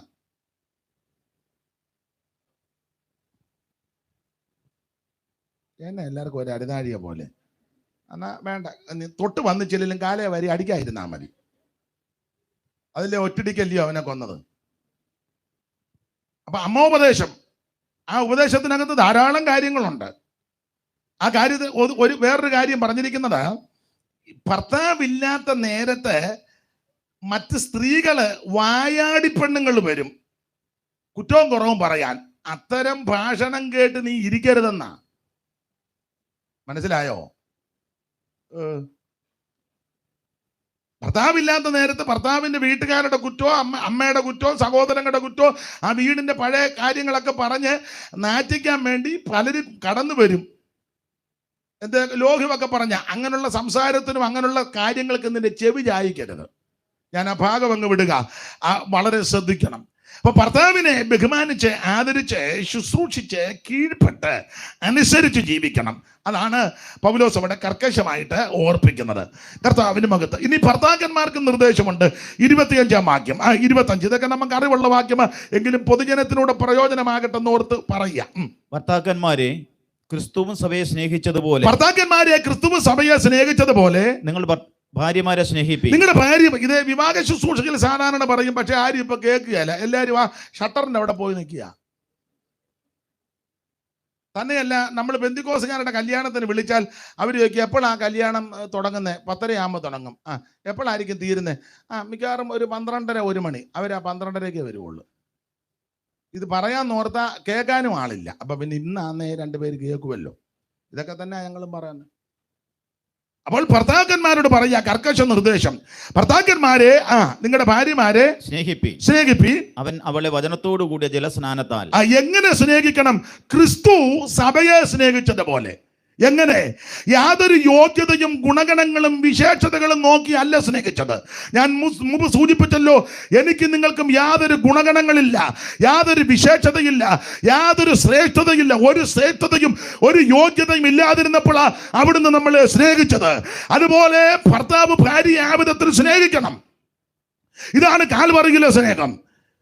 എല്ലാവരും നിന്നെ തള്ളിക്കളയുമ്പോൾ, ഉപേക്ഷിക്കുമ്പോൾ, ത്യജിക്കുമ്പോൾ, വെറുക്കുമ്പോൾ നിന്നെ സ്നേഹിക്കുന്ന ഒരു നല്ല ദൈവമുണ്ട്. ആ സ്നേഹം ഇന്ന് രാത്രി എല്ലാ ഹൃദയങ്ങളിലും വാഴണം. ദൈവത്തിന് മഹത്വം. ആ ഭാഗം അധികം വിവരിക്കുന്നില്ല. ഭാര്യയെ സംരക്ഷിച്ച് പോറ്റി പുലർത്തി ബലഹീന മാത്രം ആ ബഹുമാനം കൊടുത്ത് ആദരിച്ച് അവന് സ്തോത്രം പ്രശംസിച്ച് പോകേണ്ട കടമ ഭർത്താവിന്റെ കടമയാണ്. ഇത് ആ ബാലൻസിൽ പോയാൽ ഒരു കുഴപ്പവും വരികയില്ല. പിന്നെ പ്രശ്നങ്ങളും അഭിപ്രായ വ്യത്യാസങ്ങളൊക്കെ എല്ലാ വീട്ടിലും ഉണ്ട്. എവിടെ ഇല്ലാത്ത? എല്ലായിടത്തും ഉണ്ട്. കുടുംബജീവിതം നയിക്കുന്ന എല്ലാ ഭവനങ്ങളിലും അഭിപ്രായ വ്യത്യാസം വരികയല്ലേ? ചില അച്ഛന്മാരും ഉപദേശമാരും പാസ്റ്റർമാരും ഒക്കെ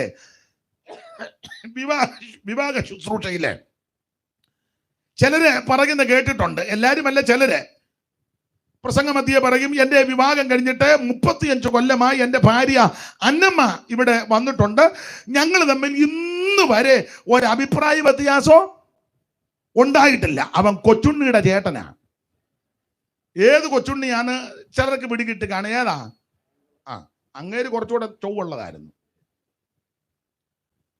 അപ്പൊ ചെല്ല് പറയും, എല്ലാവരുടെയും കാര്യം ചെല്ല് പറയും, എൻ്റെ കല്യാണം കഴിഞ്ഞിട്ട് 35 കൊല്ലമായി ഈ വിവാഹ ശുശ്രൂഷയെ ആശീർവദിക്കാൻ ഞാൻ വന്നു, എൻ്റെ ഭാര്യ അന്നമ്മ വന്നിട്ടുണ്ട്, ഞങ്ങൾ ഇന്ന് വരെ ഒരു അഭിപ്രായ വ്യത്യാസം. ചുമ്മാ പറയാനടാ, എവിടെ അഭിപ്രായ വ്യത്യാസം ഇല്ലാത്ത 2-3 സ്ഥലം ഞാൻ പറയാം. ശിവഗിരി വലിയ കുഴപ്പമില്ല, ദേറായിലും വലിയ, ഏതാ ദേവലോകം അരമനയിലും വലിയ, അങ്ങനെയുള്ള സ്ഥലങ്ങള്. വത്തിക്കാനിലും ഇങ്ങനെയുള്ള പ്രോബ്ലം അധികം എന്നാണ് നിങ്ങൾക്ക് പിടികിട്ട് കാണും. കുടുംബജീവനം നയിക്കുന്ന എല്ലാ വീടുകളിലും ആശയ പശകും അഭിപ്രായ വ്യത്യാസം വരാം. അതില്ലെന്ന് പറയുമ്പോൾ ഓർത്തോണം, അവിടെ അതുപോലത്തെ പ്രശ്നമുള്ളതാ. അതിനൊരു ഉദാഹരണം, ഒരു കഥ കേട്ടിട്ടുണ്ട്. പണ്ട് ബ്രിട്ടീഷ് കുടുംബത്തിൽപ്പെട്ട 2 പ്രിയപ്പെട്ടവരെ കുടുംബജീവിതത്തിൽ പ്രവേശിച്ചു, ഒരു പുരുഷനും സ്ത്രീയും. 2 പേരും 2 പ്രഭു കുടുംബത്തിൽപ്പെട്ടതാ. ഭർത്താവ് ഒരു പ്രഭു കുടുംബത്തിൽപ്പെട്ടയാള്, ഈ സ്ത്രീയും ഒരു പ്രഭു കുടുംബത്തില. 2 പേരുടെയും വിവാഹം നടന്നു. വിവാഹം കഴിഞ്ഞതിന്റെ പിറ്റേ ആഴ്ച, കല്യാണം കഴിഞ്ഞതിന്റെ പിറ്റേ ആഴ്ച ഇവർക്ക് 2 പേർക്കും ഒരു താല്പര്യം, നമുക്കൊരു കുതിരസവാരി നടത്തണം. കുതിരസവാരി ആയിക്കോട്ടെ. അപ്പം വിലപിടിപ്പുള്ള 2 കുതിരയെ മേടിച്ചു, 2 വെള്ളക്കുതിര. കല്യാണം കഴിഞ്ഞതിന്റെ പിറ്റേ ആഴ്ചയാ. അപ്പൊ ഭാര്യ ഒരു കുതിരപ്പുറത്ത് കയറി, ഭർത്താവും ഒരു കുതിരപ്പുറത്ത് കയറി. രാജവീതി കൂടെ പോവുക, പ്രഭു കുടുംബത്തിൽപ്പെട്ടവരാ. പറയും കുതിര ഇങ്ങനെ വർത്താനമൊക്കെ പറഞ്ഞാ വന്ന് കുതിരയും തെളിച്ച്. അല്പം കഴിഞ്ഞപ്പോ ഈ ഭാര്യ കയറിയ കുതിര അല്പം മോശയുടെ കുതിരയായിരുന്നു. അത് ഇടഞ്ഞു. ഈ പുള്ളിക്കാരി അല്പം ശുണ്ടിയുള്ള ആളാ, ഒരാഴ്ചയല്ലേ ആയുള്ളൂ, അങ്ങോട്ട് പിടുത്തം കിട്ടുന്നില്ല. അപ്പൊ ഈ കുതിര ഇടഞ്ഞപ്പോ ഇവര് കടിഞ്ഞാണ് വിളിച്ചു പറഞ്ഞു, മര്യാദക്ക് പോകാൻ പറഞ്ഞു കുതിരയോട്. അപ്പൊ ഭർത്താവ് അപ്പുറത്തെ കുതിരപ്പുറത്തിരുന്ന് ചെറുതായിട്ട് ചിരിച്ചു. പുള്ളിക്കാരി പറഞ്ഞു ചിരിക്കരുതെന്ന് പറഞ്ഞു. പിന്നെ അങ്ങോട്ട് സംസാരിച്ച് പോയപ്പോ കുതിര പിന്നെ ഇടഞ്ഞുടനെ അവര് വീണ്ടും കടിഞ്ഞാണി പിടിച്ചു പറഞ്ഞു, നിന്നോടാ പറഞ്ഞത് മര്യാദയ്ക്ക് പോകാൻ. ഷൗട്ട് ചെയ്തു. ഉടനെ പുള്ളി അപ്പുറത്തെ കുതിരപ്പുറത്ത്, പുള്ളിയുടെ കുതിരയ്ക്ക് കുഴപ്പമില്ല, പുള്ളി ആ കുതിരപ്പുറന്ന് പിന്നെയും ചിരിച്ച്. അപ്പം മുഖം വല്ലാതെ ചിരിക്കരുത്. പിന്നെ അല്പം മുമ്പോട്ട് പോയി. കുതിര ഇടമ്പനായിരുന്നു, ഇത് പിന്നെ ഇടഞ്ഞവനും വിളിച്ചു വെച്ച് പറഞ്ഞു, മര്യാദയ്ക്ക് പോകാൻ ലാസ്റ്റ് വാണിംഗ് അതിനെ ഷൂട്ട് ചെയ്യുമെന്ന് പറഞ്ഞു. ഉടനെ പുള്ളി ഇത് കണ്ട് പിന്നെ അങ്ങ് ചിരിച്ചു. ലാസ്റ്റ് വാണിംഗ് ആന്ന് പറഞ്ഞു. പിന്നെ മുമ്പോട്ട് പോയപ്പോ കുതിര ഇടഞ്ഞു, ഒട്ടും അമാന്തിച്ചില്ല. ഇവരുടെ കയ്യിൽ തോക്കുണ്ടായിരുന്നു, അന്നേരം ഷൂട്ട് ചെയ്തു, കുതിരയത്തു. ആ മനുഷ്യൻ പിന്നെ മരണം വരെ ചിരിച്ചിട്ടില്ല. മനസ്സിലായി കാണും. കാരണം കുതിരയ്ക്ക് ലാസ്റ്റ് വാണിംഗ് കൊടുത്തു. ആ കുതിര അത് തെറ്റിച്ചപ്പോൾ കുതിരയുടെ ഗതി കല്യാണം കഴിഞ്ഞതിന്റെ പിറ്റേ ആഴ്ച പുള്ളി കണ്ടതാ. പുള്ളിക്ക് ലാസ്റ്റ് വാണിംഗ് കൊടുത്ത് നിർത്തി. അതുകൊണ്ടാ ചെല്ല് പറയുന്നത് 35 കൊല്ലമായിട്ട് ഇന്ന് വരെ ഒരു കട. കാരണം അന്ന് ലാസ്റ്റ് വാണിംഗ് കൊടുത്ത് നിർത്തിയിരിക്കുന്നതാണ്. നിങ്ങൾക്ക് അറിവും പരിജ്ഞാനമുള്ളവരാ, മനസ്സിലായി കാണും. ഒരു കാര്യം ഇന്ന് രാത്രി പറയാ, എല്ലാ വീടുകളിലും അഭിപ്രായ വ്യത്യാസമൊക്കെ വരും. പക്ഷേ അതെല്ലാം പ്രാർത്ഥനയാലും വചന ശുശ്രൂഷയാലും എല്ലാം പരിഹരിക്കണം. ദൈവത്തിന്റെ മഹത്വം. ഞാൻ മിക്കപ്പോഴും പറയും, അമ്മമാര് ഈ കുഞ്ഞുങ്ങളെയൊക്കെ നല്ല കാര്യങ്ങൾ പറഞ്ഞ് പഠിപ്പിക്കണം. തീത്തോസിന്റെ ലേഖനത്തിൽ പൗലോസ് ആ കാര്യം ഞാൻ എല്ലായിടത്തും പ്രസംഗിക്കുമ്പോൾ പറയും, അമ്മമാര് പെൺപിള്ളേരെ ഒരു 7 കൂട്ടം കാര്യം ശീലിപ്പിക്കണമെന്നാ. അങ്ങനല്ലയോ? തീത്തോസിന്റെ ലേഖനം 2-ാം അധ്യായത്തിന്റെ 5 മുതലുള്ള വാക്യം ഒന്ന് വായിച്ചേ. കർത്തദാസനെ, അറിവുള്ള വാക്യമാ. നിങ്ങൾക്കും നാട്ടുകാരായ ആരെങ്കിലും ഉണ്ടെങ്കിൽ അവർക്കും കേൾവിക്കാർക്കും ഒന്ന് പ്രയോജനമായിക്കോട്ടെ. ആ തീത്തോസിന്റെ ലേഖനം 2-ാം അധ്യായത്തിന്റെ 5 മുതൽ ഭർത്തൃപ്രിയരും പുത്രപ്രിയന്മാരും അതിന്റെ 11ാമത്തെ വാക്യം ഒന്ന് വായിച്ചേ. സുബോധത്തോടെ ജീവിക്കണമെന്ന് ആദ്യം എടുത്തിരിക്കുന്നത്.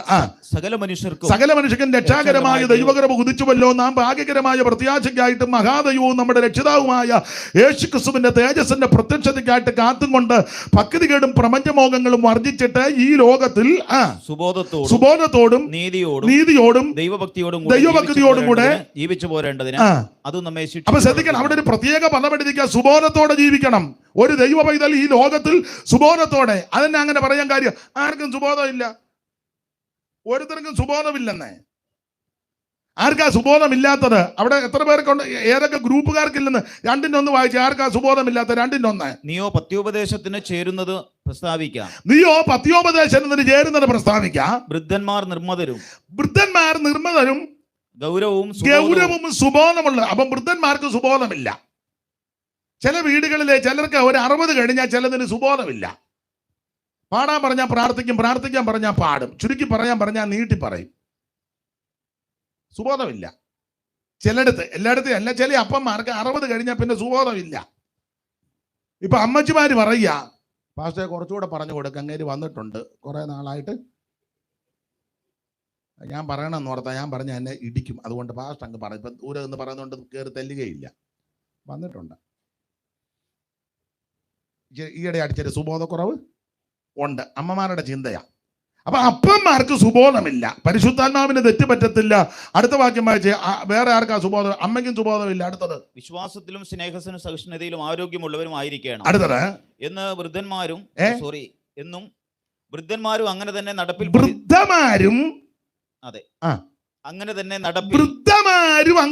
നടപ്പിൽ പവിത്ര യോഗ്യമാരും യേശുവിന് പറയാത്തവരും വീഞ്ഞിന് അടിമപ്പെടാത്ത. അപ്പൊ അതിനർത്ഥം എന്നാ? അമ്മയ്ക്കും സുബോധമില്ല.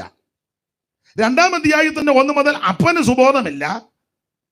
അപ്പൊ അമ്മ പറഞ്ഞു, അങ്ങേർക്ക് അല്ലേലും സുബോധമില്ല പാസ്റ്റേ, പറഞ്ഞു കൊടുക്ക്. അന്നേരം പരിശുദ്ധൻ പറയാ അമ്മയ്ക്കും ഇല്ലെന്ന്. വൃദ്ധമാരും അങ്ങനെ തന്നെ. അപ്പൊ അമ്മയ്ക്കും സുബോധമില്ല. അപ്പം കൊച്ചു പെൺപിള്ളേര് പറഞ്ഞു, മരുമക്കൾ പറഞ്ഞു, പാസ്റ്റേ രണ്ടിനും ഇല്ല.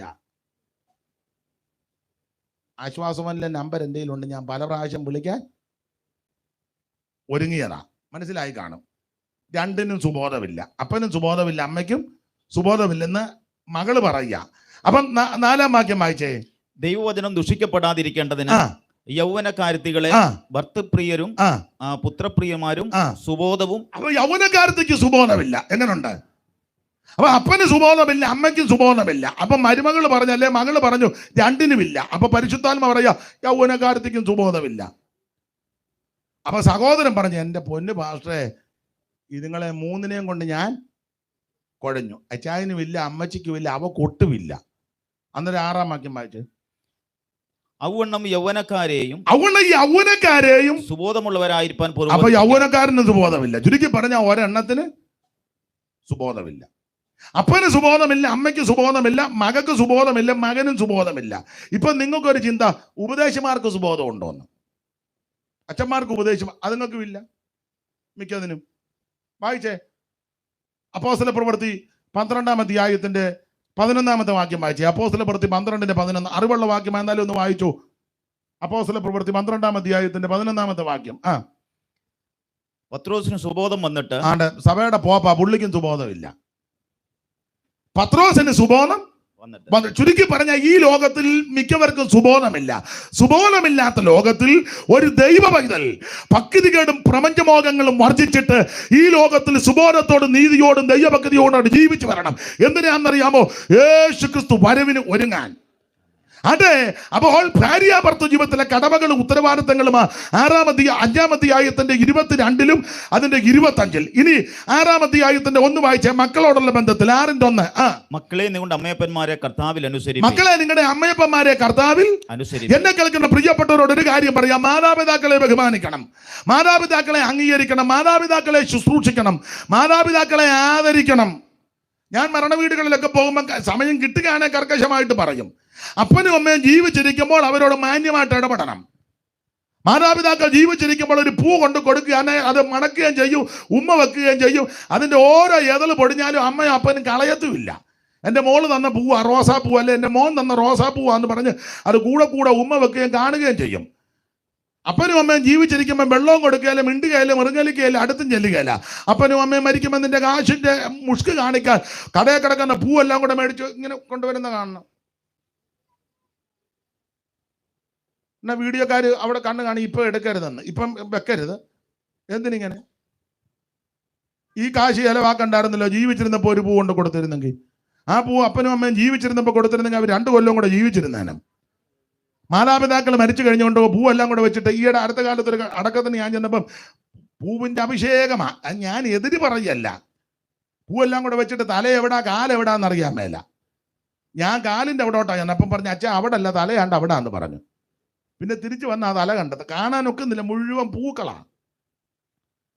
ഇത്രയും പൂവിൻ്റെ കാശ് വേണ്ടായിരുന്നല്ലോ ജീവിച്ചിരുന്നപ്പം എന്തെങ്കിലും ചെയ്തിരുന്നെങ്കിൽ. മാതാപിതാക്കൾ ജീവിച്ചിരിക്കുമ്പോൾ അവരെ ശുശ്രൂഷിക്കണം. നിനക്ക് നന്മയുണ്ടാകുവാനും നീ ഭൂമിയിൽ ദീർഘായുസ്സോടിരിപ്പാൻ നിന്റെ അപ്പനെ അമ്മയെ ബഹുമാനിക്കണം. അങ്ങനെ വേദപുസ്തകത്തിലെ പ്രമാണം. അപ്പനെ അമ്മയും ബഹുമാനിക്കണം. സ്തോത്രം. മാതാപിതാക്കൾ ജീവിച്ചിരിക്കുമ്പോൾ അവരുടെ കവളത്ത് ഒരു ഉമ്മ കൊടുത്താൽ അവർ ആ ഉമ്മ കൊടുത്ത ഭാഗം പിന്നെയും തൂത്തേച്ചു മുത്തും. ഉമ്മ കൊടുത്തേച്ച് നമ്മളെ മക്കളങ്ങ് പോയെങ്കിലും അവര് പിന്നെ കൂടെ തൂത്തേച്ച് മുത്തും. അതാ മാതാപിതാക്കൾ. അപ്പനും അമ്മയും ജീവിച്ചിരിക്കുമ്പോൾ ഉമ്മയും കൊടുക്കുകയില്ല, അടുത്തും ചെല്ലത്തില്ല, സംസാരിക്കത്തില്ല, മിണ്ടുകയില്ല. അപ്പനും അമ്മയും മരിച്ചു കിടക്കുമ്പോൾ വന്നടുത്തിരുന്ന് ഉമ്മ കൊടുക്കുക. അവസാനം പാസ്റ്റർമാരൊക്കെ പറയാം, അച്ഛന്മാരൊക്കെ പറയാം അന്ത്യചുംബനം. അന്നേരം ചുംബനം ചെയ്യുമ്പോഴും വീഡിയോയിലോട്ട് നോക്കിക്കൊണ്ടാണ്. ഇപ്പൊ പിന്നെ ചുംബനം കൊടുക്കുമ്പോൾ എല്ലാം ടിഷ്യൂന്റെ പുറത്താ ചുംബനം. അത് ഒരാളവിടെ നിൽപ്പുണ്ട്, ടിഷ്യൂ. ജീവിച്ചിരിക്കുമ്പോൾ അമ്മയുടെ അപ്പൻ്റെ അടുക്ക ചെന്ന് ഒരു ഉമ്മ കൊടുത്തിരുന്നെങ്കിലോ എന്ത് സന്തോഷമാണ്. മാതാപിതാക്കൾ ജീവിച്ചിരിക്കുമ്പോൾ നേടി അരി കൊണ്ട് കൊടുത്ത കഞ്ഞി വെച്ച് കുടിക്കും. മുള കുടച്ചതാന്നേലും ചിലപ്പോൾ പ്ലാവല കോട്ടിയാന്നേലും കോരി കുടിക്കും. മാതാപിതാക്കൾ ജീവിച്ചിരിക്കുമ്പോൾ ഒരു ഗുണവും ചെയ്യത്തില്ല. ചത്ത് കഴിഞ്ഞിട്ട് അതെല്ലാം മാരി ഇട്ടിട്ട് എന്തെടുക്കാനാ? അപ്പോൾ നാം ചെയ്യേണ്ട ചില കടമകളുണ്ട്. സ്തോത്രം.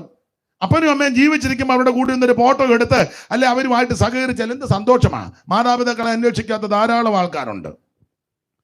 അപ്പനെ അമ്മയെ അനാഥശാലയിൽ, വൃദ്ധമന്ദിരത്തില്, വൃദ്ധസദനത്തിലൊക്കെ വിടുന്ന പ്രാർത്ഥിക്കുന്നവരും ചിലർ ചെയ്യുന്നുണ്ട്. അത് പാടില്ല. വേറെ പുസ്തകം പഠിപ്പിക്കുന്നത് നിനക്ക് നന്മയുണ്ടാകുവാനും നീ ഭൂമിയിൽ ദീർഘായുസ്സോടിരിപ്പാൻ നിന്റെ അപ്പനെ അമ്മയെ ബഹുമാനിക്കണം. ഈ തിമോഥെയോസിന്റെ ലേഖനത്തിൽ പൗലോസ് തന്നിരിക്കുന്ന കർക്കശ ഉപദേശം. ഞാൻ ഈ കാര്യമൊക്കെ ഇന്ന് പറയുന്നത് എന്നാന്ന് ചോദിച്ചാൽ, ഈ ചില ആൾക്കാർ പറയുന്നത് ഇതുങ്ങൾ അങ്ങ് ബഹളവും മെപ്പറാളവും എന്തുവാണോ എല്ലാം കൂടെ കിടന്ന് അലക്കുക എന്നതാ പറയുന്നത്. ഇങ്ങനെയുള്ള കാര്യം ഞങ്ങൾ സഭയെ പറയും. ചില പറയുന്നത് ചുമ്മാ കിടന്നങ്ങ് ആർവാ വെച്ചേച്ച് പോവുക. നല്ലല്ല, ഞങ്ങൾ സഭയ്ക്കകത്ത് നന്നായിട്ട് കാര്യം പറയും, പിന്നെ ആരും അനുസരിക്കുന്നില്ല മിക്കവരും. ഇതൊക്കെയായി സഭയ്ക്കകത്ത് പറയും, നന്നായിട്ട് പറയും. അതുകൊണ്ടാണ് ഞങ്ങൾ നാട്ടുകാരോട് പറഞ്ഞത്, ഒരു ആരാധനയ്ക്കൊന്ന് വന്ന് നീ ഇതിനകത്ത് എന്നതായി പറയാനൊന്ന് കേൾക്ക്. വെളിയിൽ നിന്ന് ചന്തും ബിന്ദും പറഞ്ഞേച്ച് പോകാതെ, ആ തല്ലും അടിക്കും വേറെ പുസ്തകം കത്തിക്കും എന്ന് പറഞ്ഞ് പോകാതെ നീ ഒരു കൂട്ടായ്മയ്ക്ക് വാ. എന്തുവാ ഇതിനകത്ത് പറയുന്നൊന്ന് കേക്ക്. ഇങ്ങനെയുള്ള കാര്യങ്ങളാ, ഗുണദോഷങ്ങളാ പറഞ്ഞു കൊടുക്കുന്നത്. മാതാപിതാക്കളെ ബഹുമാനിക്കണം. തിമോഥെയോസിന്റെ ലേഖനത്തിൽ പൗലോസ് കർക്കശമായി പറഞ്ഞു, മക്കൾ മാതാപിതാക്കൾക്ക് പ്രത്യുപകാരം ചെയ്യണം. അങ്ങനല്ലേ ദൈവദാസനെ ആ വാക്യം? തിമോഥെയോസിന്റെ 1-ാം ലേഖനം 5-ാം അധ്യായത്തിന്റെ 2 മുതൽ താഴോട്ട് പഠിക്കുമ്പോൾ മക്കൾ മാതാപിതാക്കൾക്ക് പ്രത്യുപകാരം ചെയ്യണമെന്ന ഒന്ന് വായിച്ച് ആ തിരുവെടുത്തൊന്ന് വായിച്ച് സഹായിച്ചാട്ടെ. മൂത്ത സ്ത്രീകളെ അമ്മമാരെ പോലെയും ഇളയ സ്ത്രീകളെ പൂർണ്ണ നിർമ്മലതയോടെ സഹോദരിമാരെ പോലെയും പ്രബോധിപ്പിക്കാം. സാക്ഷാൽ വിധവമാരായിരിക്കുന്ന വിധവമാരെ മാനിക്കാം. വല്ല വിധവയ്ക്കും പുത്രപൗത്രന്മാരുണ്ടെങ്കിൽ അവർ മുമ്പേ സ്വന്തം കുടുംബത്തിൽ ഭക്തി കാണിച്ച് അമ്മയപ്പന്മാർക്ക് പ്രത്യുപകാരം ചെയ്യുവാൻ പഠിക്കട്ടെ. അമ്മയപ്പന്മാർക്ക് പ്രത്യുപകാരം ചെയ്യണം. എന്നെ കേൾക്കുന്നവരോട് പറയാം, മാതാപിതാക്കൾക്ക് മക്കൾ പ്രത്യുപകാരം ചെയ്യണം. എന്തുവാ പ്രത്യുപകാരം? ഞാൻ അവസരം കിട്ടുമ്പോഴൊക്കെ എൻ്റെ ജീവിതാനുഭവത്തിൽ നിന്നും ചില കാര്യങ്ങളുടെ വെളിച്ചത്തിൽ പറയാനുണ്ട്.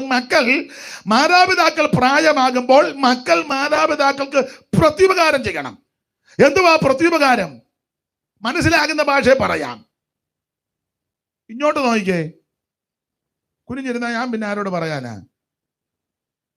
ഗുണദോഷങ്ങളായി പറഞ്ഞു തരുന്നത്. സ്തോത്രം. നിങ്ങളെ നമ്മുടെ പെന്തിക്കോസ് ഭാഷ പറഞ്ഞാൽ ഇളക്കാൻ അറിയാം. ഇന്ന് ഇളകണ്ട, ശാന്തമായിട്ട് ഇത് കേട്ട് നമ്മുടെ ജീവിതത്തെ, എൻ്റെയും നിങ്ങളുടെ ജീവിതത്തെ ഒന്നുകൂടെ ക്രമപ്പെടുത്തി കർത്താവിൻ്റെ വരവിനൊരുങ്ങണം. മക്കൾ മാതാപിതാക്കൾക്ക് പ്രത്യുപകാരം ചെയ്യണം. എന്തുവാ പ്രത്യുപകാരം? ഉദാഹരണം പറയാം. നമ്മൾ ഈ ദേശക്കാരായതുകൊണ്ട് പറഞ്ഞാൽ പെട്ടെന്ന് പിടികിട്ടും. ഉദാഹരണം, ഞാനും നിങ്ങളും ചെറുപ്പത്തിൽ 6 മാസം ഇല്ല 7 മാസം 8 മാസം പ്രായമായപ്പോൾ, നമ്മൾ ആഹാരം കഴിക്കാൻ പ്രായമായപ്പോൾ പഴയ അമ്മമാരൊക്കെ അങ്ങനെ ചോറ് നന്നായിട്ട് വേവിക്കും. ഇപ്പോഴല്ലേ പിള്ളേർക്ക് പുതിയ പുതിയ ഭക്ഷണമൊക്കെ കൊണ്ട് കൊടുക്കുന്നത്. സ്തോത്രം. പണ്ടൊന്നും ഇതില്ല, ചോറാ കൊടുക്കുന്നത്. കൂടുതലും ചോറ് നന്നായിട്ട് വെന്ത ചോറ് നന്നായിട്ട് വേവിച്ചേച്ചേ. ഈ ദേശക്കാരായതുകൊണ്ട് പറഞ്ഞാൽ മനസ്സിലാകും. മീനുമൊക്കെ ഉണ്ടല്ലോ, മീൻ കൂട്ടാൻ വെച്ച എരിവൊക്കെ അതിൻ്റെ പരുവത്തിന് കുഞ്ഞുങ്ങളുടെ ചുണ്ടും കിറിയും എരിയാതിരിക്കത്തക്ക വിധത്തിൽ അമ്മ അതിൻ്റെ പരുവത്തിനാക്കി വെച്ച മീൻ പൊളിച്ചേ അതെടുത്തിട്ട് കൈ കൊണ്ടൊന്ന് ഞെക്കും, മുള്ളിൻ്റെ തരി വല്ലതും ഉണ്ടോ എന്നറിയാൻ. അമ്മ അങ്ങനെയാണ് ചെയ്യുന്നത്. അത് ഒന്നുകൂടെ ഞെക്കി നോക്കും, മുള്ളിൻ്റെ തരിയില്ലെന്ന് ഉറപ്പാകുമ്പോൾ അത് ചോറിനകത്തിട്ട്, ഞാൻ കുട്ടനാടൻ ഭാഷ പറയുന്ന ഒന്ന് പെരകി വായിലോട്ട് വെച്ച് തരും അമ്മ. അതാ അമ്മ. അത് ആവശ്യം പോലെ വാരി നമുക്ക് തരും. അങ്ങനെയൊക്കെ ചെയ്ത് അമ്മമാരിരിപ്പുണ്ട്, അത് അനുഭവിച്ചവരും ഇതിനകത്തിരിപ്പുണ്ട്. അതാ അമ്മ. അത് വാരി വാരി നമ്മുടെ വായി വെച്ച് തരും. അമ്മ ചിലപ്പം രാവിലെ കുളിച്ച് കാണുകയല്ല, വീട്ടിൽ പിടിപ്പത് ജോലിയുണ്ട്, തുണി കഴുകിയിട്ടില്ല, പല്ല് തേച്ചിട്ടില്ല, അമ്മയുടെ ദിനചര്യകളൊന്നും നടന്നില്ല. പക്ഷെ നമ്മുടെ കാര്യം ക്രമീകരിച്ചേ അമ്മ ബാക്കി കാര്യത്തിന് പോകും. ഇതെല്ലാം വാരി വെച്ച് വയറ് നിറഞ്ഞ നമ്മയ്ക്ക് ബോധ്യം വരുമ്പോൾ കുഞ്ഞുങ്ങൾ പുറത്തോട്ട് തുപ്പും. എന്നാലും ഇച്ചിരിയും കൂടെ തരും. അപ്പം മനസ്സിലായി വേണ്ടാന്ന്. അപ്പം വെള്ളമെടുത്ത് മുഖം കഴുകിയല്ലേ കുളിപ്പിച്ച് വൃത്തിയാക്കി നമ്മളെ ക്രമീകരിച്ചേ അമ്മയുടെ കാര്യത്തിന് അമ്മ പോകും. ഇത് മാതാപിതാക്കൾ പ്രായമാകുമ്പോൾ മക്കൾ തിരിച്ചു ചെയ്യണം. അതാ പ്രത്യുപകാരം. വേണ്ടേ? അല്ല നീ ഇങ്ങനെ തുള്ളിച്ചാടി മറുഭാഷ മാത്രം പറഞ്ഞ് ചെറുതനെന്ന് ആനാരി വരെ പോയി, ആനാരിന്ന് ഉണ്ടായിട്ട് ചെറുതനെ വരെ പോയി, അവിടുന്ന് പിന്നെ കാരിച്ചാലിന് കടത്ത് കയറി ഇറങ്ങിയിട്ടൊന്നും കാര്യമായില്ല. ഒക്കെ എന്തെങ്കിലും ആഴ്ചയിലൊന്ന് കുമ്പനാട്ടും പോയി പൊക്കോ. പക്ഷെ ഇത് ചെയ്യണം. നമ്മളെ അമ്മ അങ്ങനെ ചെയ്തല്ലേ അമ്മയുടെ കാര്യം. ഇത് പ്രതിപകാരം തിരിച്ചു ചെയ്യണം. അടുത്ത കാലത്ത് ഞാൻ സ്ഥലമൊന്നും പറയുന്നില്ല, വീട്ടിൽ ചെന്നപ്പോൾ ഞാൻ ചോദിച്ചു, സൂസമ്മേ അമ്മച്ചിക്ക് എങ്ങനുണ്ട്? ആ കിടപ്പാ. ഞാൻ ചോദിച്ചു, എന്നാലും എങ്ങനുണ്ട്? എഴുന്നേക്കത്തില്ല, കിടപ്പാ. ഞാൻ ചോദിച്ചു, ഓർമ്മയൊക്കെ ഉണ്ട്? ഓർമ്മയ്ക്കൊന്നും ഒരു കുഴപ്പമില്ല, കിടപ്പാ. എന്നിട്ട് പറഞ്ഞ് എല്ലാം കിടക്കയല്ല. ആ ഞാൻ ചോദിച്ചു, ആഹാരം കഴിക്കുമോ? താല്പര്യമുണ്ട്. ആ താല്പര്യമൊക്കെ ഉണ്ട്, പക്ഷെ എല്ലാം ഒന്നും ഞങ്ങൾ കൊടുക്കുകയല്ല. അയ്യോ അതെന്നാ?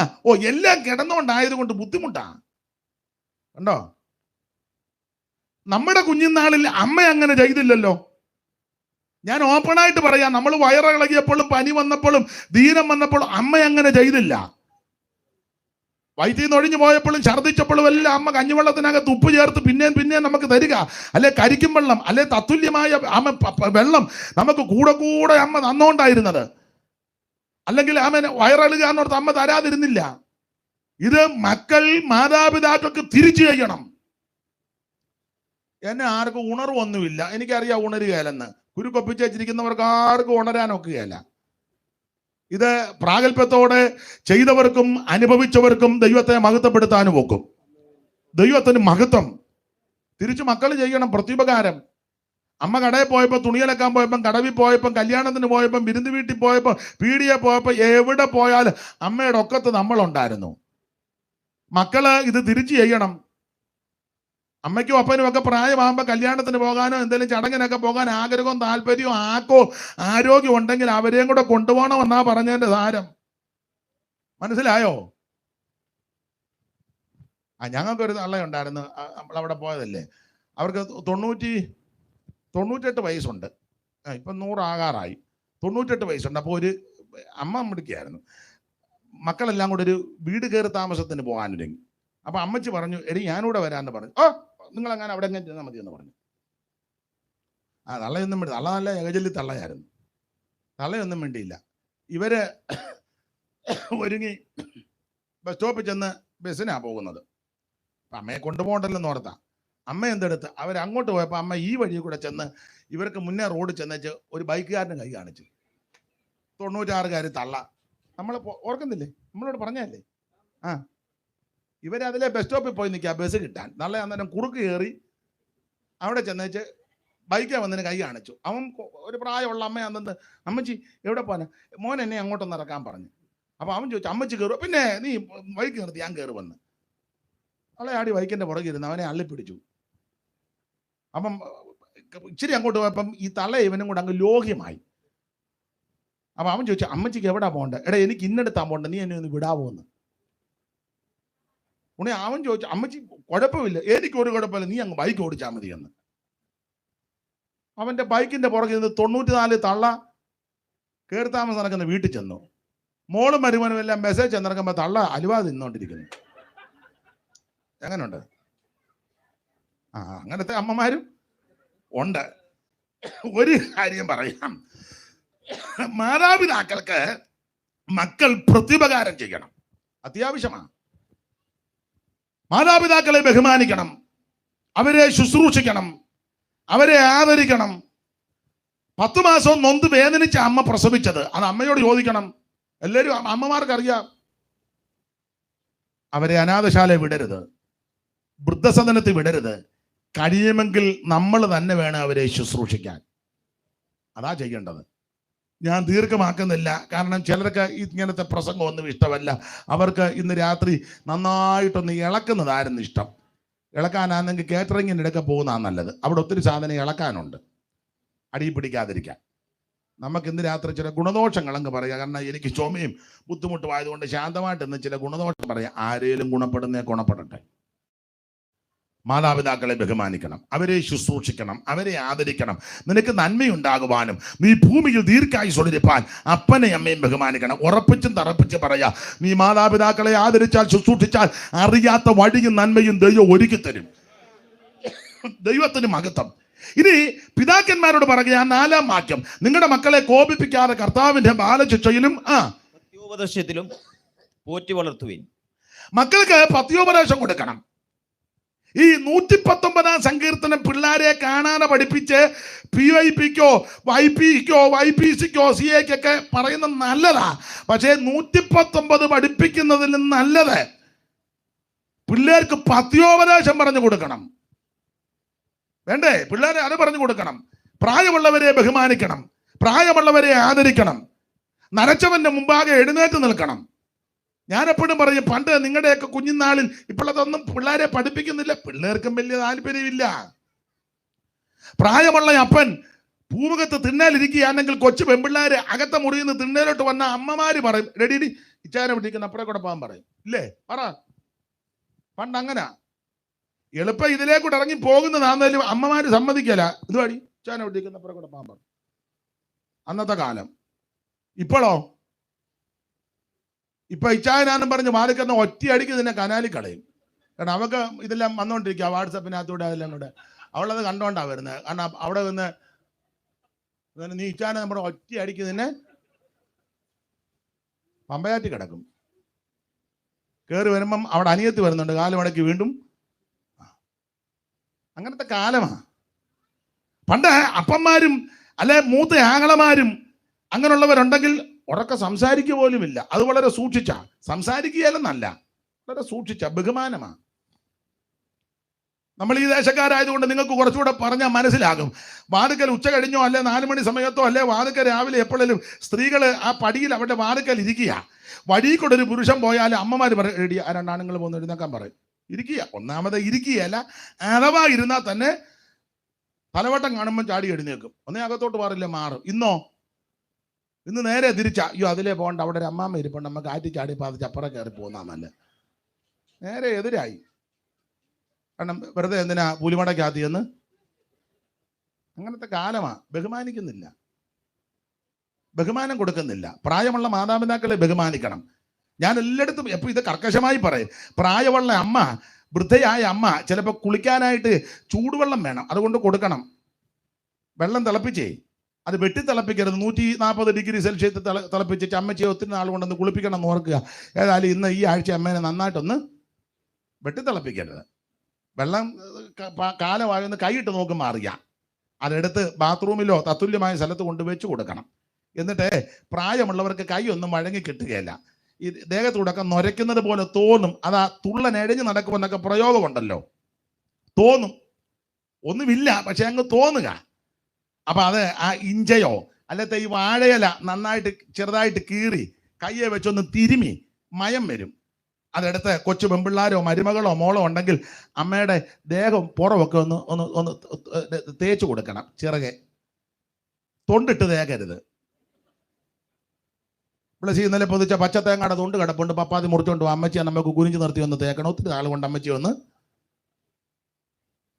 അങ്ങനെ ചെയ്യരുത്, ചെയ്തു കൊടുക്കണം. ഇതൊക്കെ ചെയ്തു കൊടുത്തേച്ച് നീ ഒത്തിരി പ്രാർത്ഥിക്കണ്ട, ദൈവമേന്ന് വിളിച്ചാൽ മതി, നന്മയുടെ വഴി ദൈവം ഒരുക്കും. ഒരുക്കും. നിന്റെ ഹൃദയത്തിന് ഞരക്കമറിയുന്ന ഒരു ദൈവമുണ്ട്. മാതാപിതാക്കളെ ബഹുമാനിക്കണം, അവരെ ശുശ്രൂഷിക്കണം, അവരെ ആദരിക്കണമെന്ന് ഞാൻ അധികം ദീർഘമാക്കുന്നില്ല. അങ്ങനെ ദീർഘമാക്കാതിരിക്കുന്നതാണല്ലോ ചിലർക്ക് ഇഷ്ടവും. സ്തോത്രം. മാതാപിതാക്കളെ ബഹുമാനിക്കുക. ഇനി ദാസനോട് യജമാനനോട് ആ കാര്യം കർക്കശമായി പറഞ്ഞു. ദാസന്മാരോട് പറയുക, യജമാനനുണ്ടെന്നോർത്ത് അദ്ദേഹത്തെ ദണ്ഡിപ്പിക്കരുത്, ഉപദ്രവിക്കരുത്, ചെയ്യുന്ന ജോലിയുടെ കൂലി മേടിക്കുക. അല്ല അതിന്റെ പ്രമാണം. ഒരു കൂട്ടായ്മയിലാ കൂടുന്നത്, കണ്ടമാനം ബുദ്ധിമുട്ടിക്കരുത്. യജമാനന്മാരെ പറയാ, നിങ്ങൾക്കും അവർക്കും ഒരു യജമാനൻ സ്വർഗത്തിലുണ്ടെന്ന് ഓർത്തോണം. ന്യായമായിട്ട് ഇടപെടണം. വീട്ടിൽ ജോലിക്ക് വരുന്നവരോട്, വീട്ടിൽ അധ്വാനിക്കാൻ വരുന്നവരോട് മാന്യമായിട്ട് ഇടപെടണം. ഞാൻ എപ്പോഴും പറയും, വീട്ടിൽ പണിക്ക് തെങ്ങിന് തടവെടുക്കാനോ കണ്ടത്തി പണിക്കോ അല്ലെങ്കിൽ ജോലിക്ക് വരുന്ന അച്ചായന്മാർ കാണും. കൊച്ചു പിള്ളേരെ കൊണ്ട് അവരെ പേര് വിളിപ്പിക്കരുത്. മനസ്സിലായോ? പെന്തിക്കോസുകാരനും കൂടെ ആയി പറയുന്നേ. വീട്ടിൽ അടുക്കള ജോലിക്ക് വരുന്ന അമ്മ കാണും, പ്രായമുള്ള, അവരുടെ സാഹചര്യം കൊണ്ടാണ് വരുന്നത്. കൊച്ചു പെൺപിള്ളേരെ കൊണ്ട് പേര് വിളിപ്പിക്കരുത്. വേണ്ടേ? പേര് സ്ഥലമൊന്നും ഞാൻ പറഞ്ഞില്ല. ഒരു വീട്ടിൽ ഞാനോട് ഇരിപ്പുണ്ട്, അവിടെ യോഗത്തിന് ചെന്നതാ. അല്പം നേരത്തെ ചെന്നു. നേരത്തെ എല്ലാം കാര്യം എന്നെ ഒരാൾ കൊണ്ട് വിട്ടേച്ച് പുള്ളിക്ക് പോകണമായിരുന്നു, കൊണ്ടാണ് നേരത്തെ അവിടെ കൊണ്ടിരുത്തിയത്. ഞാനത് പിന്നെ വാടകത്തെ റൂമിൽ നിന്ന് ചെന്നപ്പോൾ വേറെ പുസ്തകം വായിച്ചു. ആ വീട്ടിലെ ഉദ്ദേശം ഒരു 12 വയസ്സ് കാണും, പെങ്കൊച്ച്. അപ്പൊ ആ വീട്ടിലെ അടുക്കളപ്പണിക്ക് വന്നൊരു അമ്മ, പ്രത്യക്ഷ ലക്ഷണത്തിലെ ഒരു 65-70 വയസ്സ് കാണുമായിരിക്കാം, എങ്കിലും ഒരു 65 വയസ്സുണ്ട്. അപ്പൊ അല്പം കഴിഞ്ഞപ്പം ഈ പെൺകുട്ടി, ഞാനവിടെ ഇരിപ്പുണ്ട്, ഇവിടെ അകത്തുനിന്ന് തങ്ക ഇങ്ങോട്ടൊന്ന് വന്നേന്ന് പറഞ്ഞു. ഞാനത് ശ്രദ്ധിച്ചു. പിന്നെയും കുറച്ച് കഴിഞ്ഞപ്പം അവരടുക്കളയിൽ എന്തോ തിരക്ക് പിടിച്ച ജോലിയാ, അന്ന് യോഗമൊക്കെ നടക്കുകയല്ലേ. പിന്നെ ഇവള് പറഞ്ഞു, തങ്കയോടല്ലേ പറഞ്ഞ ഇങ്ങോട്ട് വരാൻ. 12 വയസ്സേ ഉള്ളൂ. ഞാൻ ഇവളെ ഒന്ന് നോക്കി, അടുക്കള കാണാനൊക്കത്തില്ലെങ്കിൽ ആ ഭാഗത്തോട്ട് ഇങ്ങനെ നോക്കി, ആള് വരുന്നില്ല. പിന്നെ അല്പം കഴിഞ്ഞപ്പോ ഇവള് ഷൗട്ട് ചെയ്ത് തങ്കയോടല്ലേ, പിന്നെ വേറൊരു ഭാഷയും കൂടെ പറഞ്ഞു. അപ്പൊ അകത്ത് നിന്നൊരമ്മ ഇപ്പോഴും ഓർക്കുന്നു, പെട്ടെന്ന് കൈ തുടച്ച് ഓടി, അയ്യോ കുഞ്ഞെ, ഞാൻ വേറൊരു കാര്യം എടുത്തുകൊണ്ടിരിക്കുകയായിരുന്നു മോനെ. അപ്പോൾ ഇവള് ഷൗട്ട് ചെയ്തു. അല്ലെങ്കിലും തങ്കയ്ക്ക് അങ്ങനെ അത് എന്തോ കാര്യമായി എടുത്തു കൊടുത്തേച്ച് അമ്മ ഞാൻ ഇന്ന് അതിലേക്കൂടെ വന്നത്. അപ്പൊ ഞാൻ ചോദിച്ചു, അമ്മച്ചിയുടെ പേരെന്തുവാ? എൻ്റെ പേര് തങ്കമ്മ. വളരെ വിനയത്തോടെ, എൻ്റെ പേര് തങ്കമ്മ. എവിടാ വീട്? സ്ഥലം പറഞ്ഞു. സ്ഥലം ഞാനിപ്പോൾ പറഞ്ഞ അതറിയാം, അതുകൊണ്ടാണ്. നിങ്ങളോടൊക്കെ ഞാൻ പറയുമായിരുന്നെന്ന്. നല്ല ഏലായി. ഇന്നടത്താ സ്ഥലം. ഞാൻ ചോദിച്ചു, ഇവിടെ ഞാൻ ഇടയ്ക്ക് വന്ന് സഹായത്തിനൊക്കെ വരും, പല കാര്യങ്ങളല്ലേ. ഞാൻ ചോദിച്ചാ കുട്ടി, അയ്യോ ഇവിടുത്തെ മോട കൊച്ച. അപ്പൊ അവിടെ അമ്മയും കേട്ടോണ്ടിരിക്കുക, വല്യമ്മയും കേട്ടോണ്ടിരിക്കുക. താക്കീത് കൊടുക്കണ്ടേ? അവിടെ വല്യമ്മയുടെ പ്രായമുള്ള ആ സ്ത്രീയെ തീർത്ത് വിളിച്ചതും അതും പരുഷമായിട്ടാണ് വിളിച്ചത്. പാടില്ല. വിശേഷിച്ച് പ്രാർത്ഥിക്കുന്നവരോട് ഞാൻ പറയാം, ദൈവത്തെ വിളിക്കുന്നവരോട് പറയാം, മറ്റുള്ളവരെ ബഹുമാനിക്കണം. പ്രായമുള്ള മാതാപിതാക്കളെ ബഹുമാനിക്കാൻ, ആദരിക്കാൻ. അതാ ഞാൻ പറഞ്ഞ 119 സങ്കീർത്തനം മോളെ കൊണ്ടും മോനെ കൊണ്ടും കാണാതെ പഠിപ്പിച്ച് ട്രോഫി വാങ്ങി വീട്ടിൽ കൊണ്ടുപോയി ഷോക്കേസ് വെച്ചേച്ച് വരുന്നവരോടല്ല മോക്ക് കിട്ടിയത് 119 കാണാതെ പറഞ്ഞേനെ. അത് നല്ലത്. അതിലുപരി ആമൻ നല്ല ഗുണദോഷങ്ങൾ പറഞ്ഞ് പഠിപ്പിക്കണം. ഇത് അത്യാവശ്യമാണ്. ദൈവത്തിന് മഹത്വം. മാതാപിതാക്കളെ ബഹുമാനിപ്പാൻ, മൂത്തവരെ ബഹുമാനിപ്പാൻ, ആദരിക്കുവാൻ, ശുശ്രൂഷിപ്പാനൊക്കെ പറഞ്ഞ് പഠിപ്പിക്കണം. ഇങ്ങനെ ഭാര്യയോടും ഭർത്താവിനോടും മക്കളോടും പിതാക്കന്മാരോടും ദാസനോടും യജമാനനോടും എല്ലാം ഉപദേശം കൊടുത്തേച്ച് 10-ാമത്തെ വാക്യത്തിൽ പൗലോസ് പറയുക, ഒടുവിൽ കർത്താവിലും അമിതബലത്തിലും ശക്തിപ്പെടണം എന്ന് പറഞ്ഞാൽ അർത്ഥം ഇത്രയേ ഉള്ളൂ. കുടുംബജീവിതം നന്നായി വരണമെങ്കിൽ ഭാര്യയും ഭർത്താവും കർത്താവിന്റെ ആത്മാവിൽ ബലപ്പെടണം. നിന്റെ മക്കളെല്ലാം നല്ല നിലയിൽ വളർന്നും സഹകരിച്ചും വരണമെങ്കിൽ മാതാപിതാക്കൾ ആത്മാവിൽ ബലപ്പെടണം. മാതാപിതാക്കൾ നല്ല നിലയിൽ ഇടപെടണമെങ്കിൽ മക്കളെല്ലാം കർത്താവിന്റെ ആത്മാവിൽ ബലപ്പെടണം. ദാസനെ യജമാനനും സഹവർത്തിത്വം പുലർത്തി ജീവിക്കണമെങ്കിൽ രണ്ടു കൂട്ടരും ആത്മാവിൽ ബലപ്പെടണം. ഇന്ന് രാത്രി എന്നെ കേൾക്കുന്നവരോട് ഒരു കാര്യം ഓർപ്പിക്കട്ടെ, ഈ അന്ത്യകാലത്ത് എനിക്ക് നിങ്ങൾക്കും ആവശ്യം ആത്മാവിന്റെ ബലമാണ്. കായബലമല്ല, പൊളിറ്റിക്കൽ ബലമല്ല, സാമുദായിക ബലമല്ല, രാഷ്ട്രീയ ബലം ഒന്നുമല്ല, സാമ്പത്തിക ബലമല്ല. നമുക്ക് ആവശ്യം പരിശുദ്ധാത്മാവിന്റെ ബലമാ. ഈ ദുഷ്ടലോകത്തിൽ പാപലോകത്തിൽ ജീവിക്കണമെങ്കിൽ പരിശുദ്ധാത്മാവിന്റെ അത്യന്ത ശക്തിയിൽ ബലപ്പെടണം. ഇന്ന് രാത്രി മഹായോഗത്തിന്റെ ഒടുവിൽ പറയുക, ഒടുവിൽ കർത്താവിലും അവന്റെ അമിതബലത്തിൽ ശക്തിപ്പെടുവീൻ. ഇത് പൗലോസ് എഫേസ്യരോട് പറയാൻ കാരണം, എഫെസോസ് സഭയുടെ ആരംഭം വേദപുസ്തകം പഠിക്കുന്നവരൊക്കെ അറിയാം. പോരാട്ടങ്ങളുടെ നടുവിലായി സഭ തുടങ്ങുന്നത് പൗലോസിന്റെ 3-ാമത്തെ മിഷണറി യാത്ര. അതിലായി സഭ തുടങ്ങുന്നത് 2-ാം യാത്രയിൽ എഫെസോസിൽ വന്നു. അപ്പോൾ അവിടെ ഉള്ളവർ പറഞ്ഞു, കുറച്ചു നാൾ ഇവിടെ പാർക്കാൻ. പൗലോസ് പറഞ്ഞു, ഒക്കത്തില്ല, ദൈവം അനുവദിച്ചാൽ പിന്നെ വരാം. പൗലോസ് അവിടെ നിന്ന് പോയപ്പോൾ അലക്സാണ്ട്രിയക്കാരനും തിരുവഴുത്തിൽ വാഗ്വൈഭവമുള്ള വലിയ ഉപദേശ വിഷയങ്ങൾ അറിയത്തില്ലെങ്കിലും ആത്മാവിൽ എരിവുള്ള ഒരുവൻ അവിടെ വന്നു. സ്തോത്രം. അവന് അപ്പല്ലോസ് എന്ന പേര്. അവൻ അവിടെ വന്ന് യഹൂദന്മാരുടെ പള്ളിയിൽ കയറി പ്രസംഗിച്ചു. ആ പ്രസംഗത്തിൽ അക്വിലാവും പ്രിസ്കില്ലയും ഇരിപ്പുണ്ട്.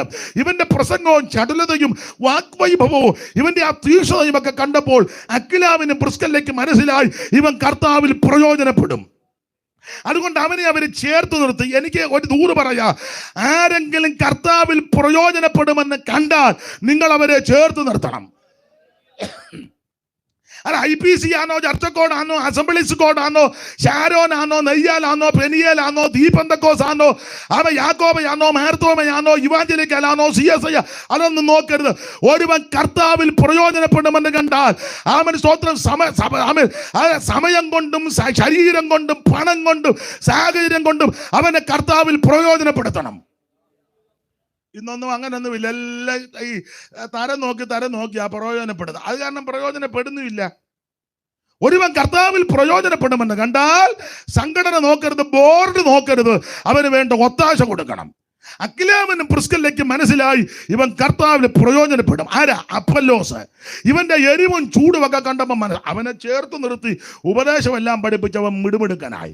അപ്പല്ലോസ് പിന്നെ കൊരിന്തിലോട്ട് പോയി. ഓടിച്ചു പറയാം, പൗലോസ് വീണ്ടും എഫെസോസിൽ വന്നു. 3-ാമത്തെ യാത്ര. എഫെസോസിൽ വന്നപ്പോൾ കുറെ ശിഷ്യന്മാരെ കണ്ടു, വിശ്വാസികളെ കണ്ടെന്ന അർത്ഥം. അവരോട് ചോദിച്ചു, നിങ്ങളെല്ലാം വിശ്വാസത്തിലാണോ? എൻ്റെ ഭാഷയിലായി പറയാനേ, വിശ്വാസത്തിലാണോ? ഉടനെ അവർ പറഞ്ഞ്, കണ്ടാൽ അറിയാൻ മേലേ. അല്ല, ആന്നോ? പിന്നെ ഞങ്ങൾ AD മോസസിന്റെ കാലത്ത്, പിന്നെ സാറപ്പച്ചന്റെ കാലത്ത് ഞങ്ങൾ ഇറങ്ങിയതാ. കുക്ക് സാഹിബിനെ കേട്ടിട്ടുണ്ടോ? കേട്ടിട്ടുണ്ട്. അന്ന് ഇറങ്ങിയതാ. അന്ന് ഈ ദേശത്ത് ആരുമില്ലായിരുന്നു. ഞങ്ങളുടെ അപ്പച്ചനാണ് ആദ്യം. ആയിക്കോട്ടെ, നിങ്ങൾ വിശ്വസിച്ചിട്ട് വിശ്വാസികളാ അല്ലെ? വിശ്വസിച്ച് പരിശുദ്ധാത്മാവിനെ പ്രാപിച്ചോ? അവർ പറയോ, ഉണ്ടെന്ന് പോലും ഞങ്ങൾ കേട്ടിട്ടില്ല. അന്നാ തമ്പേറെടുത്തോന്നല്ല പറഞ്ഞേ. നമ്മളോട് അങ്ങനെ പറയാം, അന്നാ തമ്പേറും അടിക്കാനായ ഉള്ളൊരുത്തനെ കൂടെ വിളിക്കും, ഇന്ന് തന്നെ അഭിഷേകം പ്രാപിപ്പിച്ചിട്ട്. അങ്ങനല്ല. പൗലോസ് പറഞ്ഞ നിങ്ങളുടെ സ്നാനമേതായിരുന്നു? സ്നാനമേതാ? കുറഞ്ഞ പക്ഷം സ്നാനക്കടവിൽ വെച്ചെങ്കിലും ഈ 3 പദം കേൾക്കണമല്ലോ. പിതാവിൻ്റെയും പുത്രന്റെയും പരിശുദ്ധാത്മാവിന്റെ നാമം. അതാ ശരിയായ സ്നാനം. രക്ഷിക്കപ്പെട്ട സകല ആൾക്കാർ സ്നാനപ്പെടണം.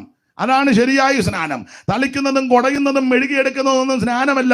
സ്നാനമോ ജഡത്തിന്റെ അഴുക്ക് കളയാനല്ല, ദൈവത്തോട് നല്ല മനസാക്ഷിക്ക, ദൈവത്തോട് യേശുവിനോട് ചേരുവാനാ, യേശുവിനെ ധരിക്കുവാനാ, അവിടുത്തെ മരണ അടക്ക പുനരുത്ഥാനത്തോട് ഏകീഭവിക്കുന്നതാ സ്നാനം.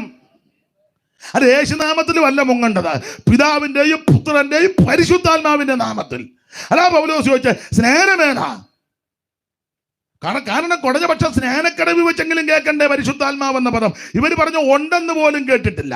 എന്തിനേറെ കാര്യങ്ങളെല്ലാം പറഞ്ഞ്, ഉപദേശമെല്ലാം പറഞ്ഞ് അവരൊന്നിച്ചു കൂടി അവരുടെ ശിരസിൽ കൈവച്ച് പൗലോസ് പ്രാർത്ഥിച്ചു. അവരെല്ലാം പരിശുദ്ധാത്മ സ്നാനം പ്രാപിച്ച് അന്യഭാഷ പറഞ്ഞ് എല്ലാവരും പ്രവചിച്ച് ഏകദേശം 12ഓളം പേര്. ഈ 12 പേരുമായിട്ടാണ് എഫെസോസ് സഭ തുടങ്ങിയത്. ഇന്ന് രാത്രി ഒരു കാര്യം പറയാ, സഭ തുടങ്ങാൻ അധികം ആളൊന്നും വേണ്ട. കുസ്തന്തീനോസിന്റെ കാലത്തെ പോലെ കൂട്ടം കൂട്ടമാനസാന്തരവും കൂട്ട സ്നാനമൊന്നും വേണ്ട. അങ്കുലീപരിതമായ വെറും 12 പേര്. പക്ഷെ 12 പേരുടെ വിശേഷത എന്നാന്നറിയാമോ? 1, മാനസാന്തരപ്പെട്ടവരാ. 2, യേശുവിനെ രക്ഷിതാവായി സ്വീകരിച്ചു. 3, വെള്ളത്തിൽ മുങ്ങി സ്നാനപ്പെട്ടു. ഇന്ന് രാത്രി എന്നെ കേൾക്കുന്ന ദേശത്തോടും പ്രിയപ്പെട്ടവരോടും പറയാ, നീ സ്വർഗത്തിൽ പോകണമെങ്കിൽ 1 രക്ഷിക്കപ്പെടണം. യേശുവിനെ രക്ഷിതാവായി സ്വീകരിക്കണം. മറ്റൊരുത്തനും രക്ഷയില്ല. കർമ്മമാർഗം കൊണ്ടോ, പുണ്യപ്രവൃത്തി കൊണ്ടോ, ദാനധർമ്മം കൊണ്ടോ, നേർച്ച കാഴ്ച കൊണ്ടോ, ആചാരം കൊണ്ടോ, അനുഷ്ഠാനം കൊണ്ടോ, ക്രിയകൾ കൊണ്ടോ, പാരമ്പര്യം കൊണ്ടോ, മാമൂലുകളോടോ രക്ഷിക്കപ്പെടത്തില്ല. രക്ഷിക്കപ്പെടാൻ ഒറ്റ മാർഗം, യേശുവിനെ ഉള്ളത്തിൽ ഏറ്റെടുക്കണം. മറ്റൊരുത്തനും രക്ഷയില്ല. യേശുക്രിസ്തു മാത്രമാണ് ഏക രക്ഷിതാവ്. യേശുക്രിസ്തു മാത്രമാണ് രക്ഷകൻ. 5 പൈസ മുടക്കണ്ട, അര കാശ് മുടക്കണ്ട, അര മൈൽ നടക്കണ്ട, ഭൗതിക ഒന്നും കൊടുക്കണ്ട. ഇന്ന് രാത്രി ഹൃദയം യേശുവിന് കൊടുക്ക്. നീ നിന്റെ കുടുംബം രക്ഷപ്പെടും. അങ്ങനെ രക്ഷിക്കപ്പെടണം. രക്ഷിക്കപ്പെട്ട സ്നാനപ്പെടണം. സ്നാനപ്പെട്ട് ആത്മസ്നാനം പ്രാപിക്കണം. ചില ആൾക്കാർ പറയുന്നത് നിന്ന് പോയെന്ന. ഏതാ?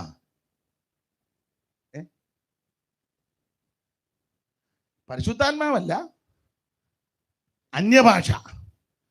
തർക്കിക്കാനും ഉടക്കാനുമുള്ള സമയമല്ല. നിന്നിട്ടില്ല. നിങ്ങൾക്ക് നിന്നായിരിക്കും, നിന്നിട്ടില്ല. ഇത് ദൈവത്തോട് ചോദിക്കേ, ദൈവം തരും. ഇത് ആരുടെയും കുത്തകയല്ല. ഞങ്ങളുടെ ഒരു ഉപദേശിയിരിക്കുന്ന പുള്ളി യുക്തിക്ക് മറുപടി പറയുന്ന ആളാ. പുള്ളി ഇരിക്കുന്ന സമയത്ത് ഒരാൾ പറഞ്ഞു, ഇങ്ങനെ പറഞ്ഞു, അഭിഷേകം പ്രാപിക്കാത്തെല്ലാം കൂടെ മുന്നോട്ട് വരാൻ. അപ്പൊ പുള്ളി ചോദിച്ചു, അതിനെ പുറകിരുന്ന കൊടുക്കാത്ത സാധനമാണോ എന്ന്. അതാ ഞാൻ പറഞ്ഞത്, ഇത് ആരുടെയും കുത്തകയല്ല, ഇത് ദൈവത്തിന്റെ ദാനമാണ്. ഇന്ന് രാത്രി പ്രാർത്ഥിക്ക്, ദൈവം നിന്റെ മേൽ പകരും. ദൈവത്തിന്റെ ദാനമാ. നമ്മുടെ പോരിന്റെ ആയുധം ജഡികമല്ല, കോട്ടകൾ ഇടിക്കുന്ന ദൈവശക്തിയാ.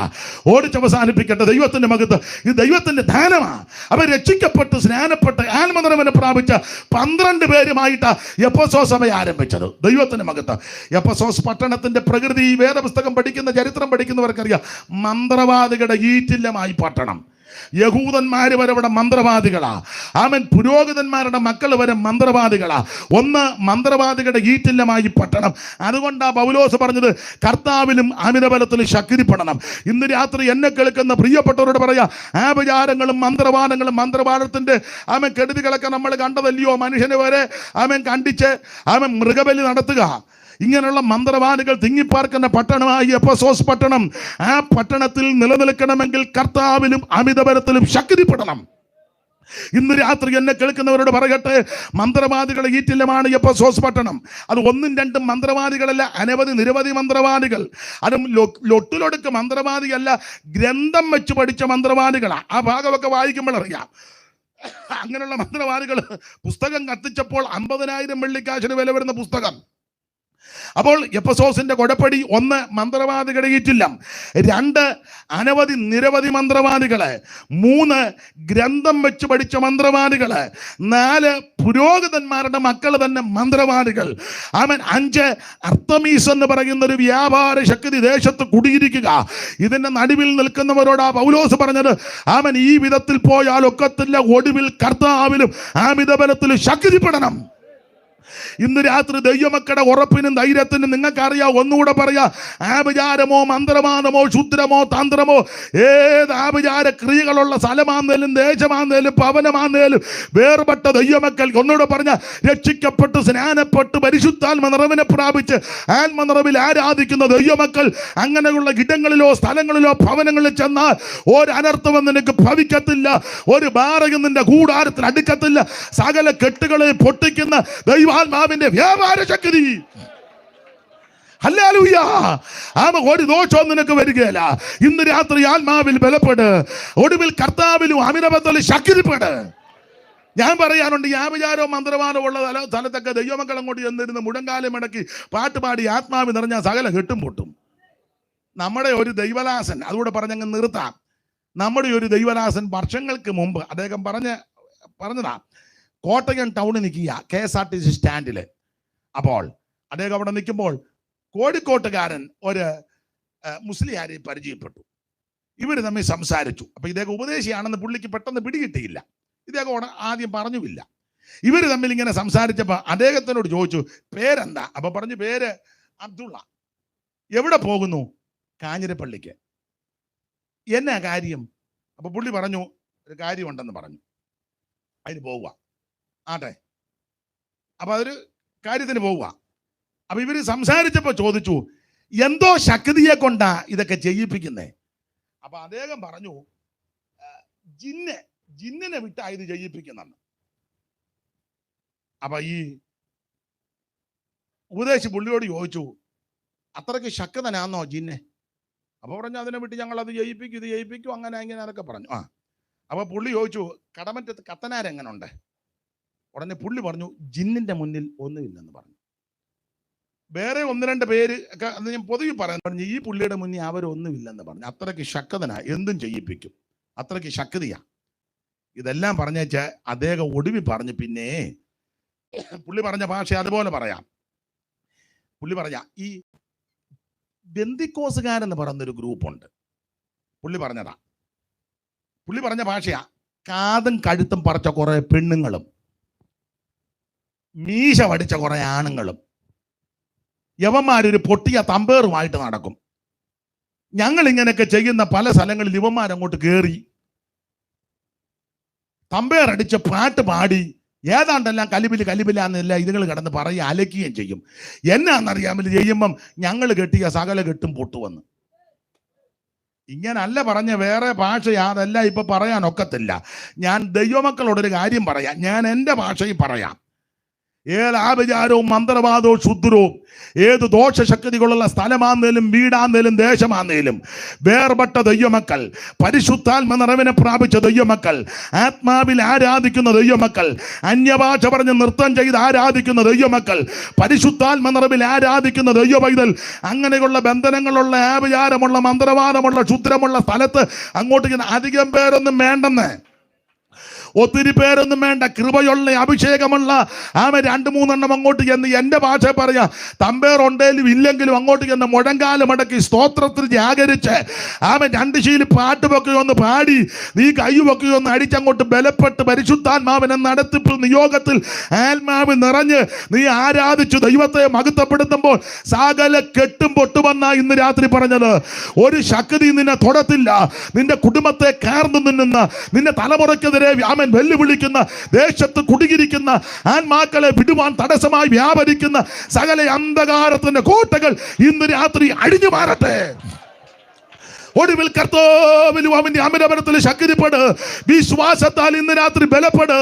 അവൻ നമ്മുടെ പോരിന്റെ ആയുധം ജഡീകമല്ല, കോട്ടകളെ ഇടിക്കുന്ന ദൈവശക്തിയാ. അവ ഞങ്ങൾ സങ്കല്പങ്ങളും വിചാരങ്ങളും ക്രിസ്തുവിന്റെ പരിജ്ഞാനത്തിന് വിരോധമായി പൊങ്ങുവരുന്ന ഉയർച്ചകളെ പിടിച്ചടക്കും ഇന്ന് രാത്രി. ഒടുവിൽ കർത്താവിലും അമിതബലത്തിൽ ശക്തിപ്പെട്. ദേശത്തിന്റെ കെട്ടുകൾ പൊട്ടട്ടെ, ദേശത്തിന്റെ അധിപതികളുടെ ശക്തികൾ മാറിപ്പോകട്ടെ. കുടുംബത്തെ വിടാതെ വണ്ണം, വ്യക്തികളെ വിടാതെ വണ്ണം സത്യദൈവത്തെ ഭജിക്കുവാൻ ആരാധിക്കുവാൻ തടസ്സമായി വെല്ലുവിളിക്കുന്ന സകല ശക്തികൾ ഇന്ന് രാത്രി അഴിഞ്ഞു മാറട്ടെ. വിശ്വസിക്കുന്ന ദൈവമക്കൾ ദൈവത്തിന് മഹത്വം കൊടുക്കുക. ഓ ദൈവത്തിന് മഹത്വം, ദൈവത്തിന് മഹത്വം, ദൈവത്തിന് മഹത്വം.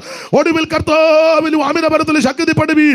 പിശാചിന്റെ തന്ത്രങ്ങളോട് എതിർത്ത് നിൽപ്പാൻ കഴിയേണ്ടതിന് ദൈവത്തിന്റെ സർവായുധവർഗം ധരിപ്പീ.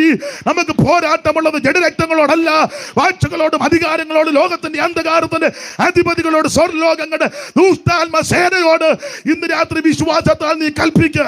വിശ്വാസത്താൽ ഇന്ന് രാത്രി കൽപ്പിക്കുക. യേശുവിന്റെ നാമത്തിൽ, യേശുവിന്റെ നാമത്തിൽ, യേശുവിന്റെ നാമത്തിൽ രോഗബന്ധനങ്ങൾ അടിയട്ടെ, രോഗാത്മാവ് അടിയട്ടെ, നിരാശകൾ മാറിപ്പോകട്ടെ, തകർച്ചകൾ മാറിപ്പോകട്ടെ, മനോവേദനകൾ മാറട്ടെ. അല്പസമയങ്ങൾ എല്ലാവരും ദൈവത്തിന് മഹത്വം കൊടുക്ക്. രട്ടടിച്ച് സന്തോഷത്തെ ഉടിപ്പിക്കുന്ന ദൈവശക്തി, വിലാപത്തെ നൃത്തമാക്കി തീർക്കുന്ന ദൈവശക്തി. ദൈവം നമ്മുടെ സങ്കേതവും ബലവും കഷ്ടങ്ങളിൽ ഏറ്റവും അടുത്തതുണ്ടോ. അതുകൊണ്ട് ഭൂമി മാറിപ്പോകും, പർവ്വതങ്ങൾ കുലുങ്ങി സമുദ്രമധ്യേ വീണാലും അതിലെ വെള്ളം കൊണ്ട് കോപം കൊണ്ട് ഇരച്ചു കലങ്ങിയാലും അവൻ ഭയപ്പെടത്തിലൊരു നദിയുണ്ടതിന് തോടുകൾ ദൈവ നഗരത്തെ അത്യുന്നതന്റെ വിശുദ്ധ നിവാസത്തെ സന്തോഷിപ്പിക്കുന്നു. ദൈവം മധ്യയായി ഉണ്ട്, അത് കുലുങ്ങി പോകത്തില്ല. ഇന്ന് രാത്രി നിന്റെ കുടുംബത്തിൽ നീ ഇവിടെ നിന്ന് ആരാധിക്കുമ്പോൾ, ഇവിടെ നിന്ന് പ്രാർത്ഥിക്കുമ്പോൾ നിന്റെ ഭവനത്തിൽ ഇന്ന് രാത്രി വിടുതലുണ്ടാകട്ടെ. ഈ ചുറ്റുപാടും പറക്കുന്ന ഭവനങ്ങൾക്ക് വിടുതലാകട്ടെ, ഈ ദേശത്ത് വിടുതലാകട്ടെ, ഈ ദേശം വിടുവിക്കപ്പെടട്ടെ, ഈ ദേശം അനുഗ്രഹിക്കപ്പെടട്ടെ. കേൾവിക്കാരെ ദൈവം അനുഗ്രഹിക്കട്ടെ യേശുവിന്റെ നാമത്തിൽ. ഒടുവിൽ കർത്താവിലും അമിതബലത്തിൽ ശക്തിപ്പെട് ശക്തിപ്പെട് ശക്തിപ്പെട്. ആത്മശക്തിയാൽ ആത്മശക്തിയാൽ ആത്മാവിന്റെ ബലത്താൽ എല്ലാവരും ദൈവത്തിന് മഹത്വം കൊടുത്ത് ദൈവത്തിന് മഹത്വം കൊടുത്ത് ദൈവത്തെ സ്തുതിക്ക്. ഓ കൃപ കൃപ കൃപ കൃപ കൃപ. നിനക്ക് വിരോധമായിട്ട് ഉണ്ടാക്കുന്ന ആയുധങ്ങൾ ഫലിക്കത്തില്ല. ദൈവം നമ്മുടെ സങ്കേതമാ ബലമാ. ഇന്ന് രാത്രി ബലപ്പെട്. ഓ ദൈവത്തിന് മഹത്വം ദൈവത്തിന് മഹത്വം ദൈവത്തിന് മഹത്വം ദൈവത്തിന് മഹത്വം ദൈവത്തിന് മഹത്വം ദൈവത്തിന് മഹത്വം. ആ പഴയ പാട്ടിന്റെ 2 ചരണങ്ങൾ കൈകളടിച്ച് പാടാ. ആത്മാവിൻ ശക്തിയോടെ ജീവിപ്പാൻ ആത്മാ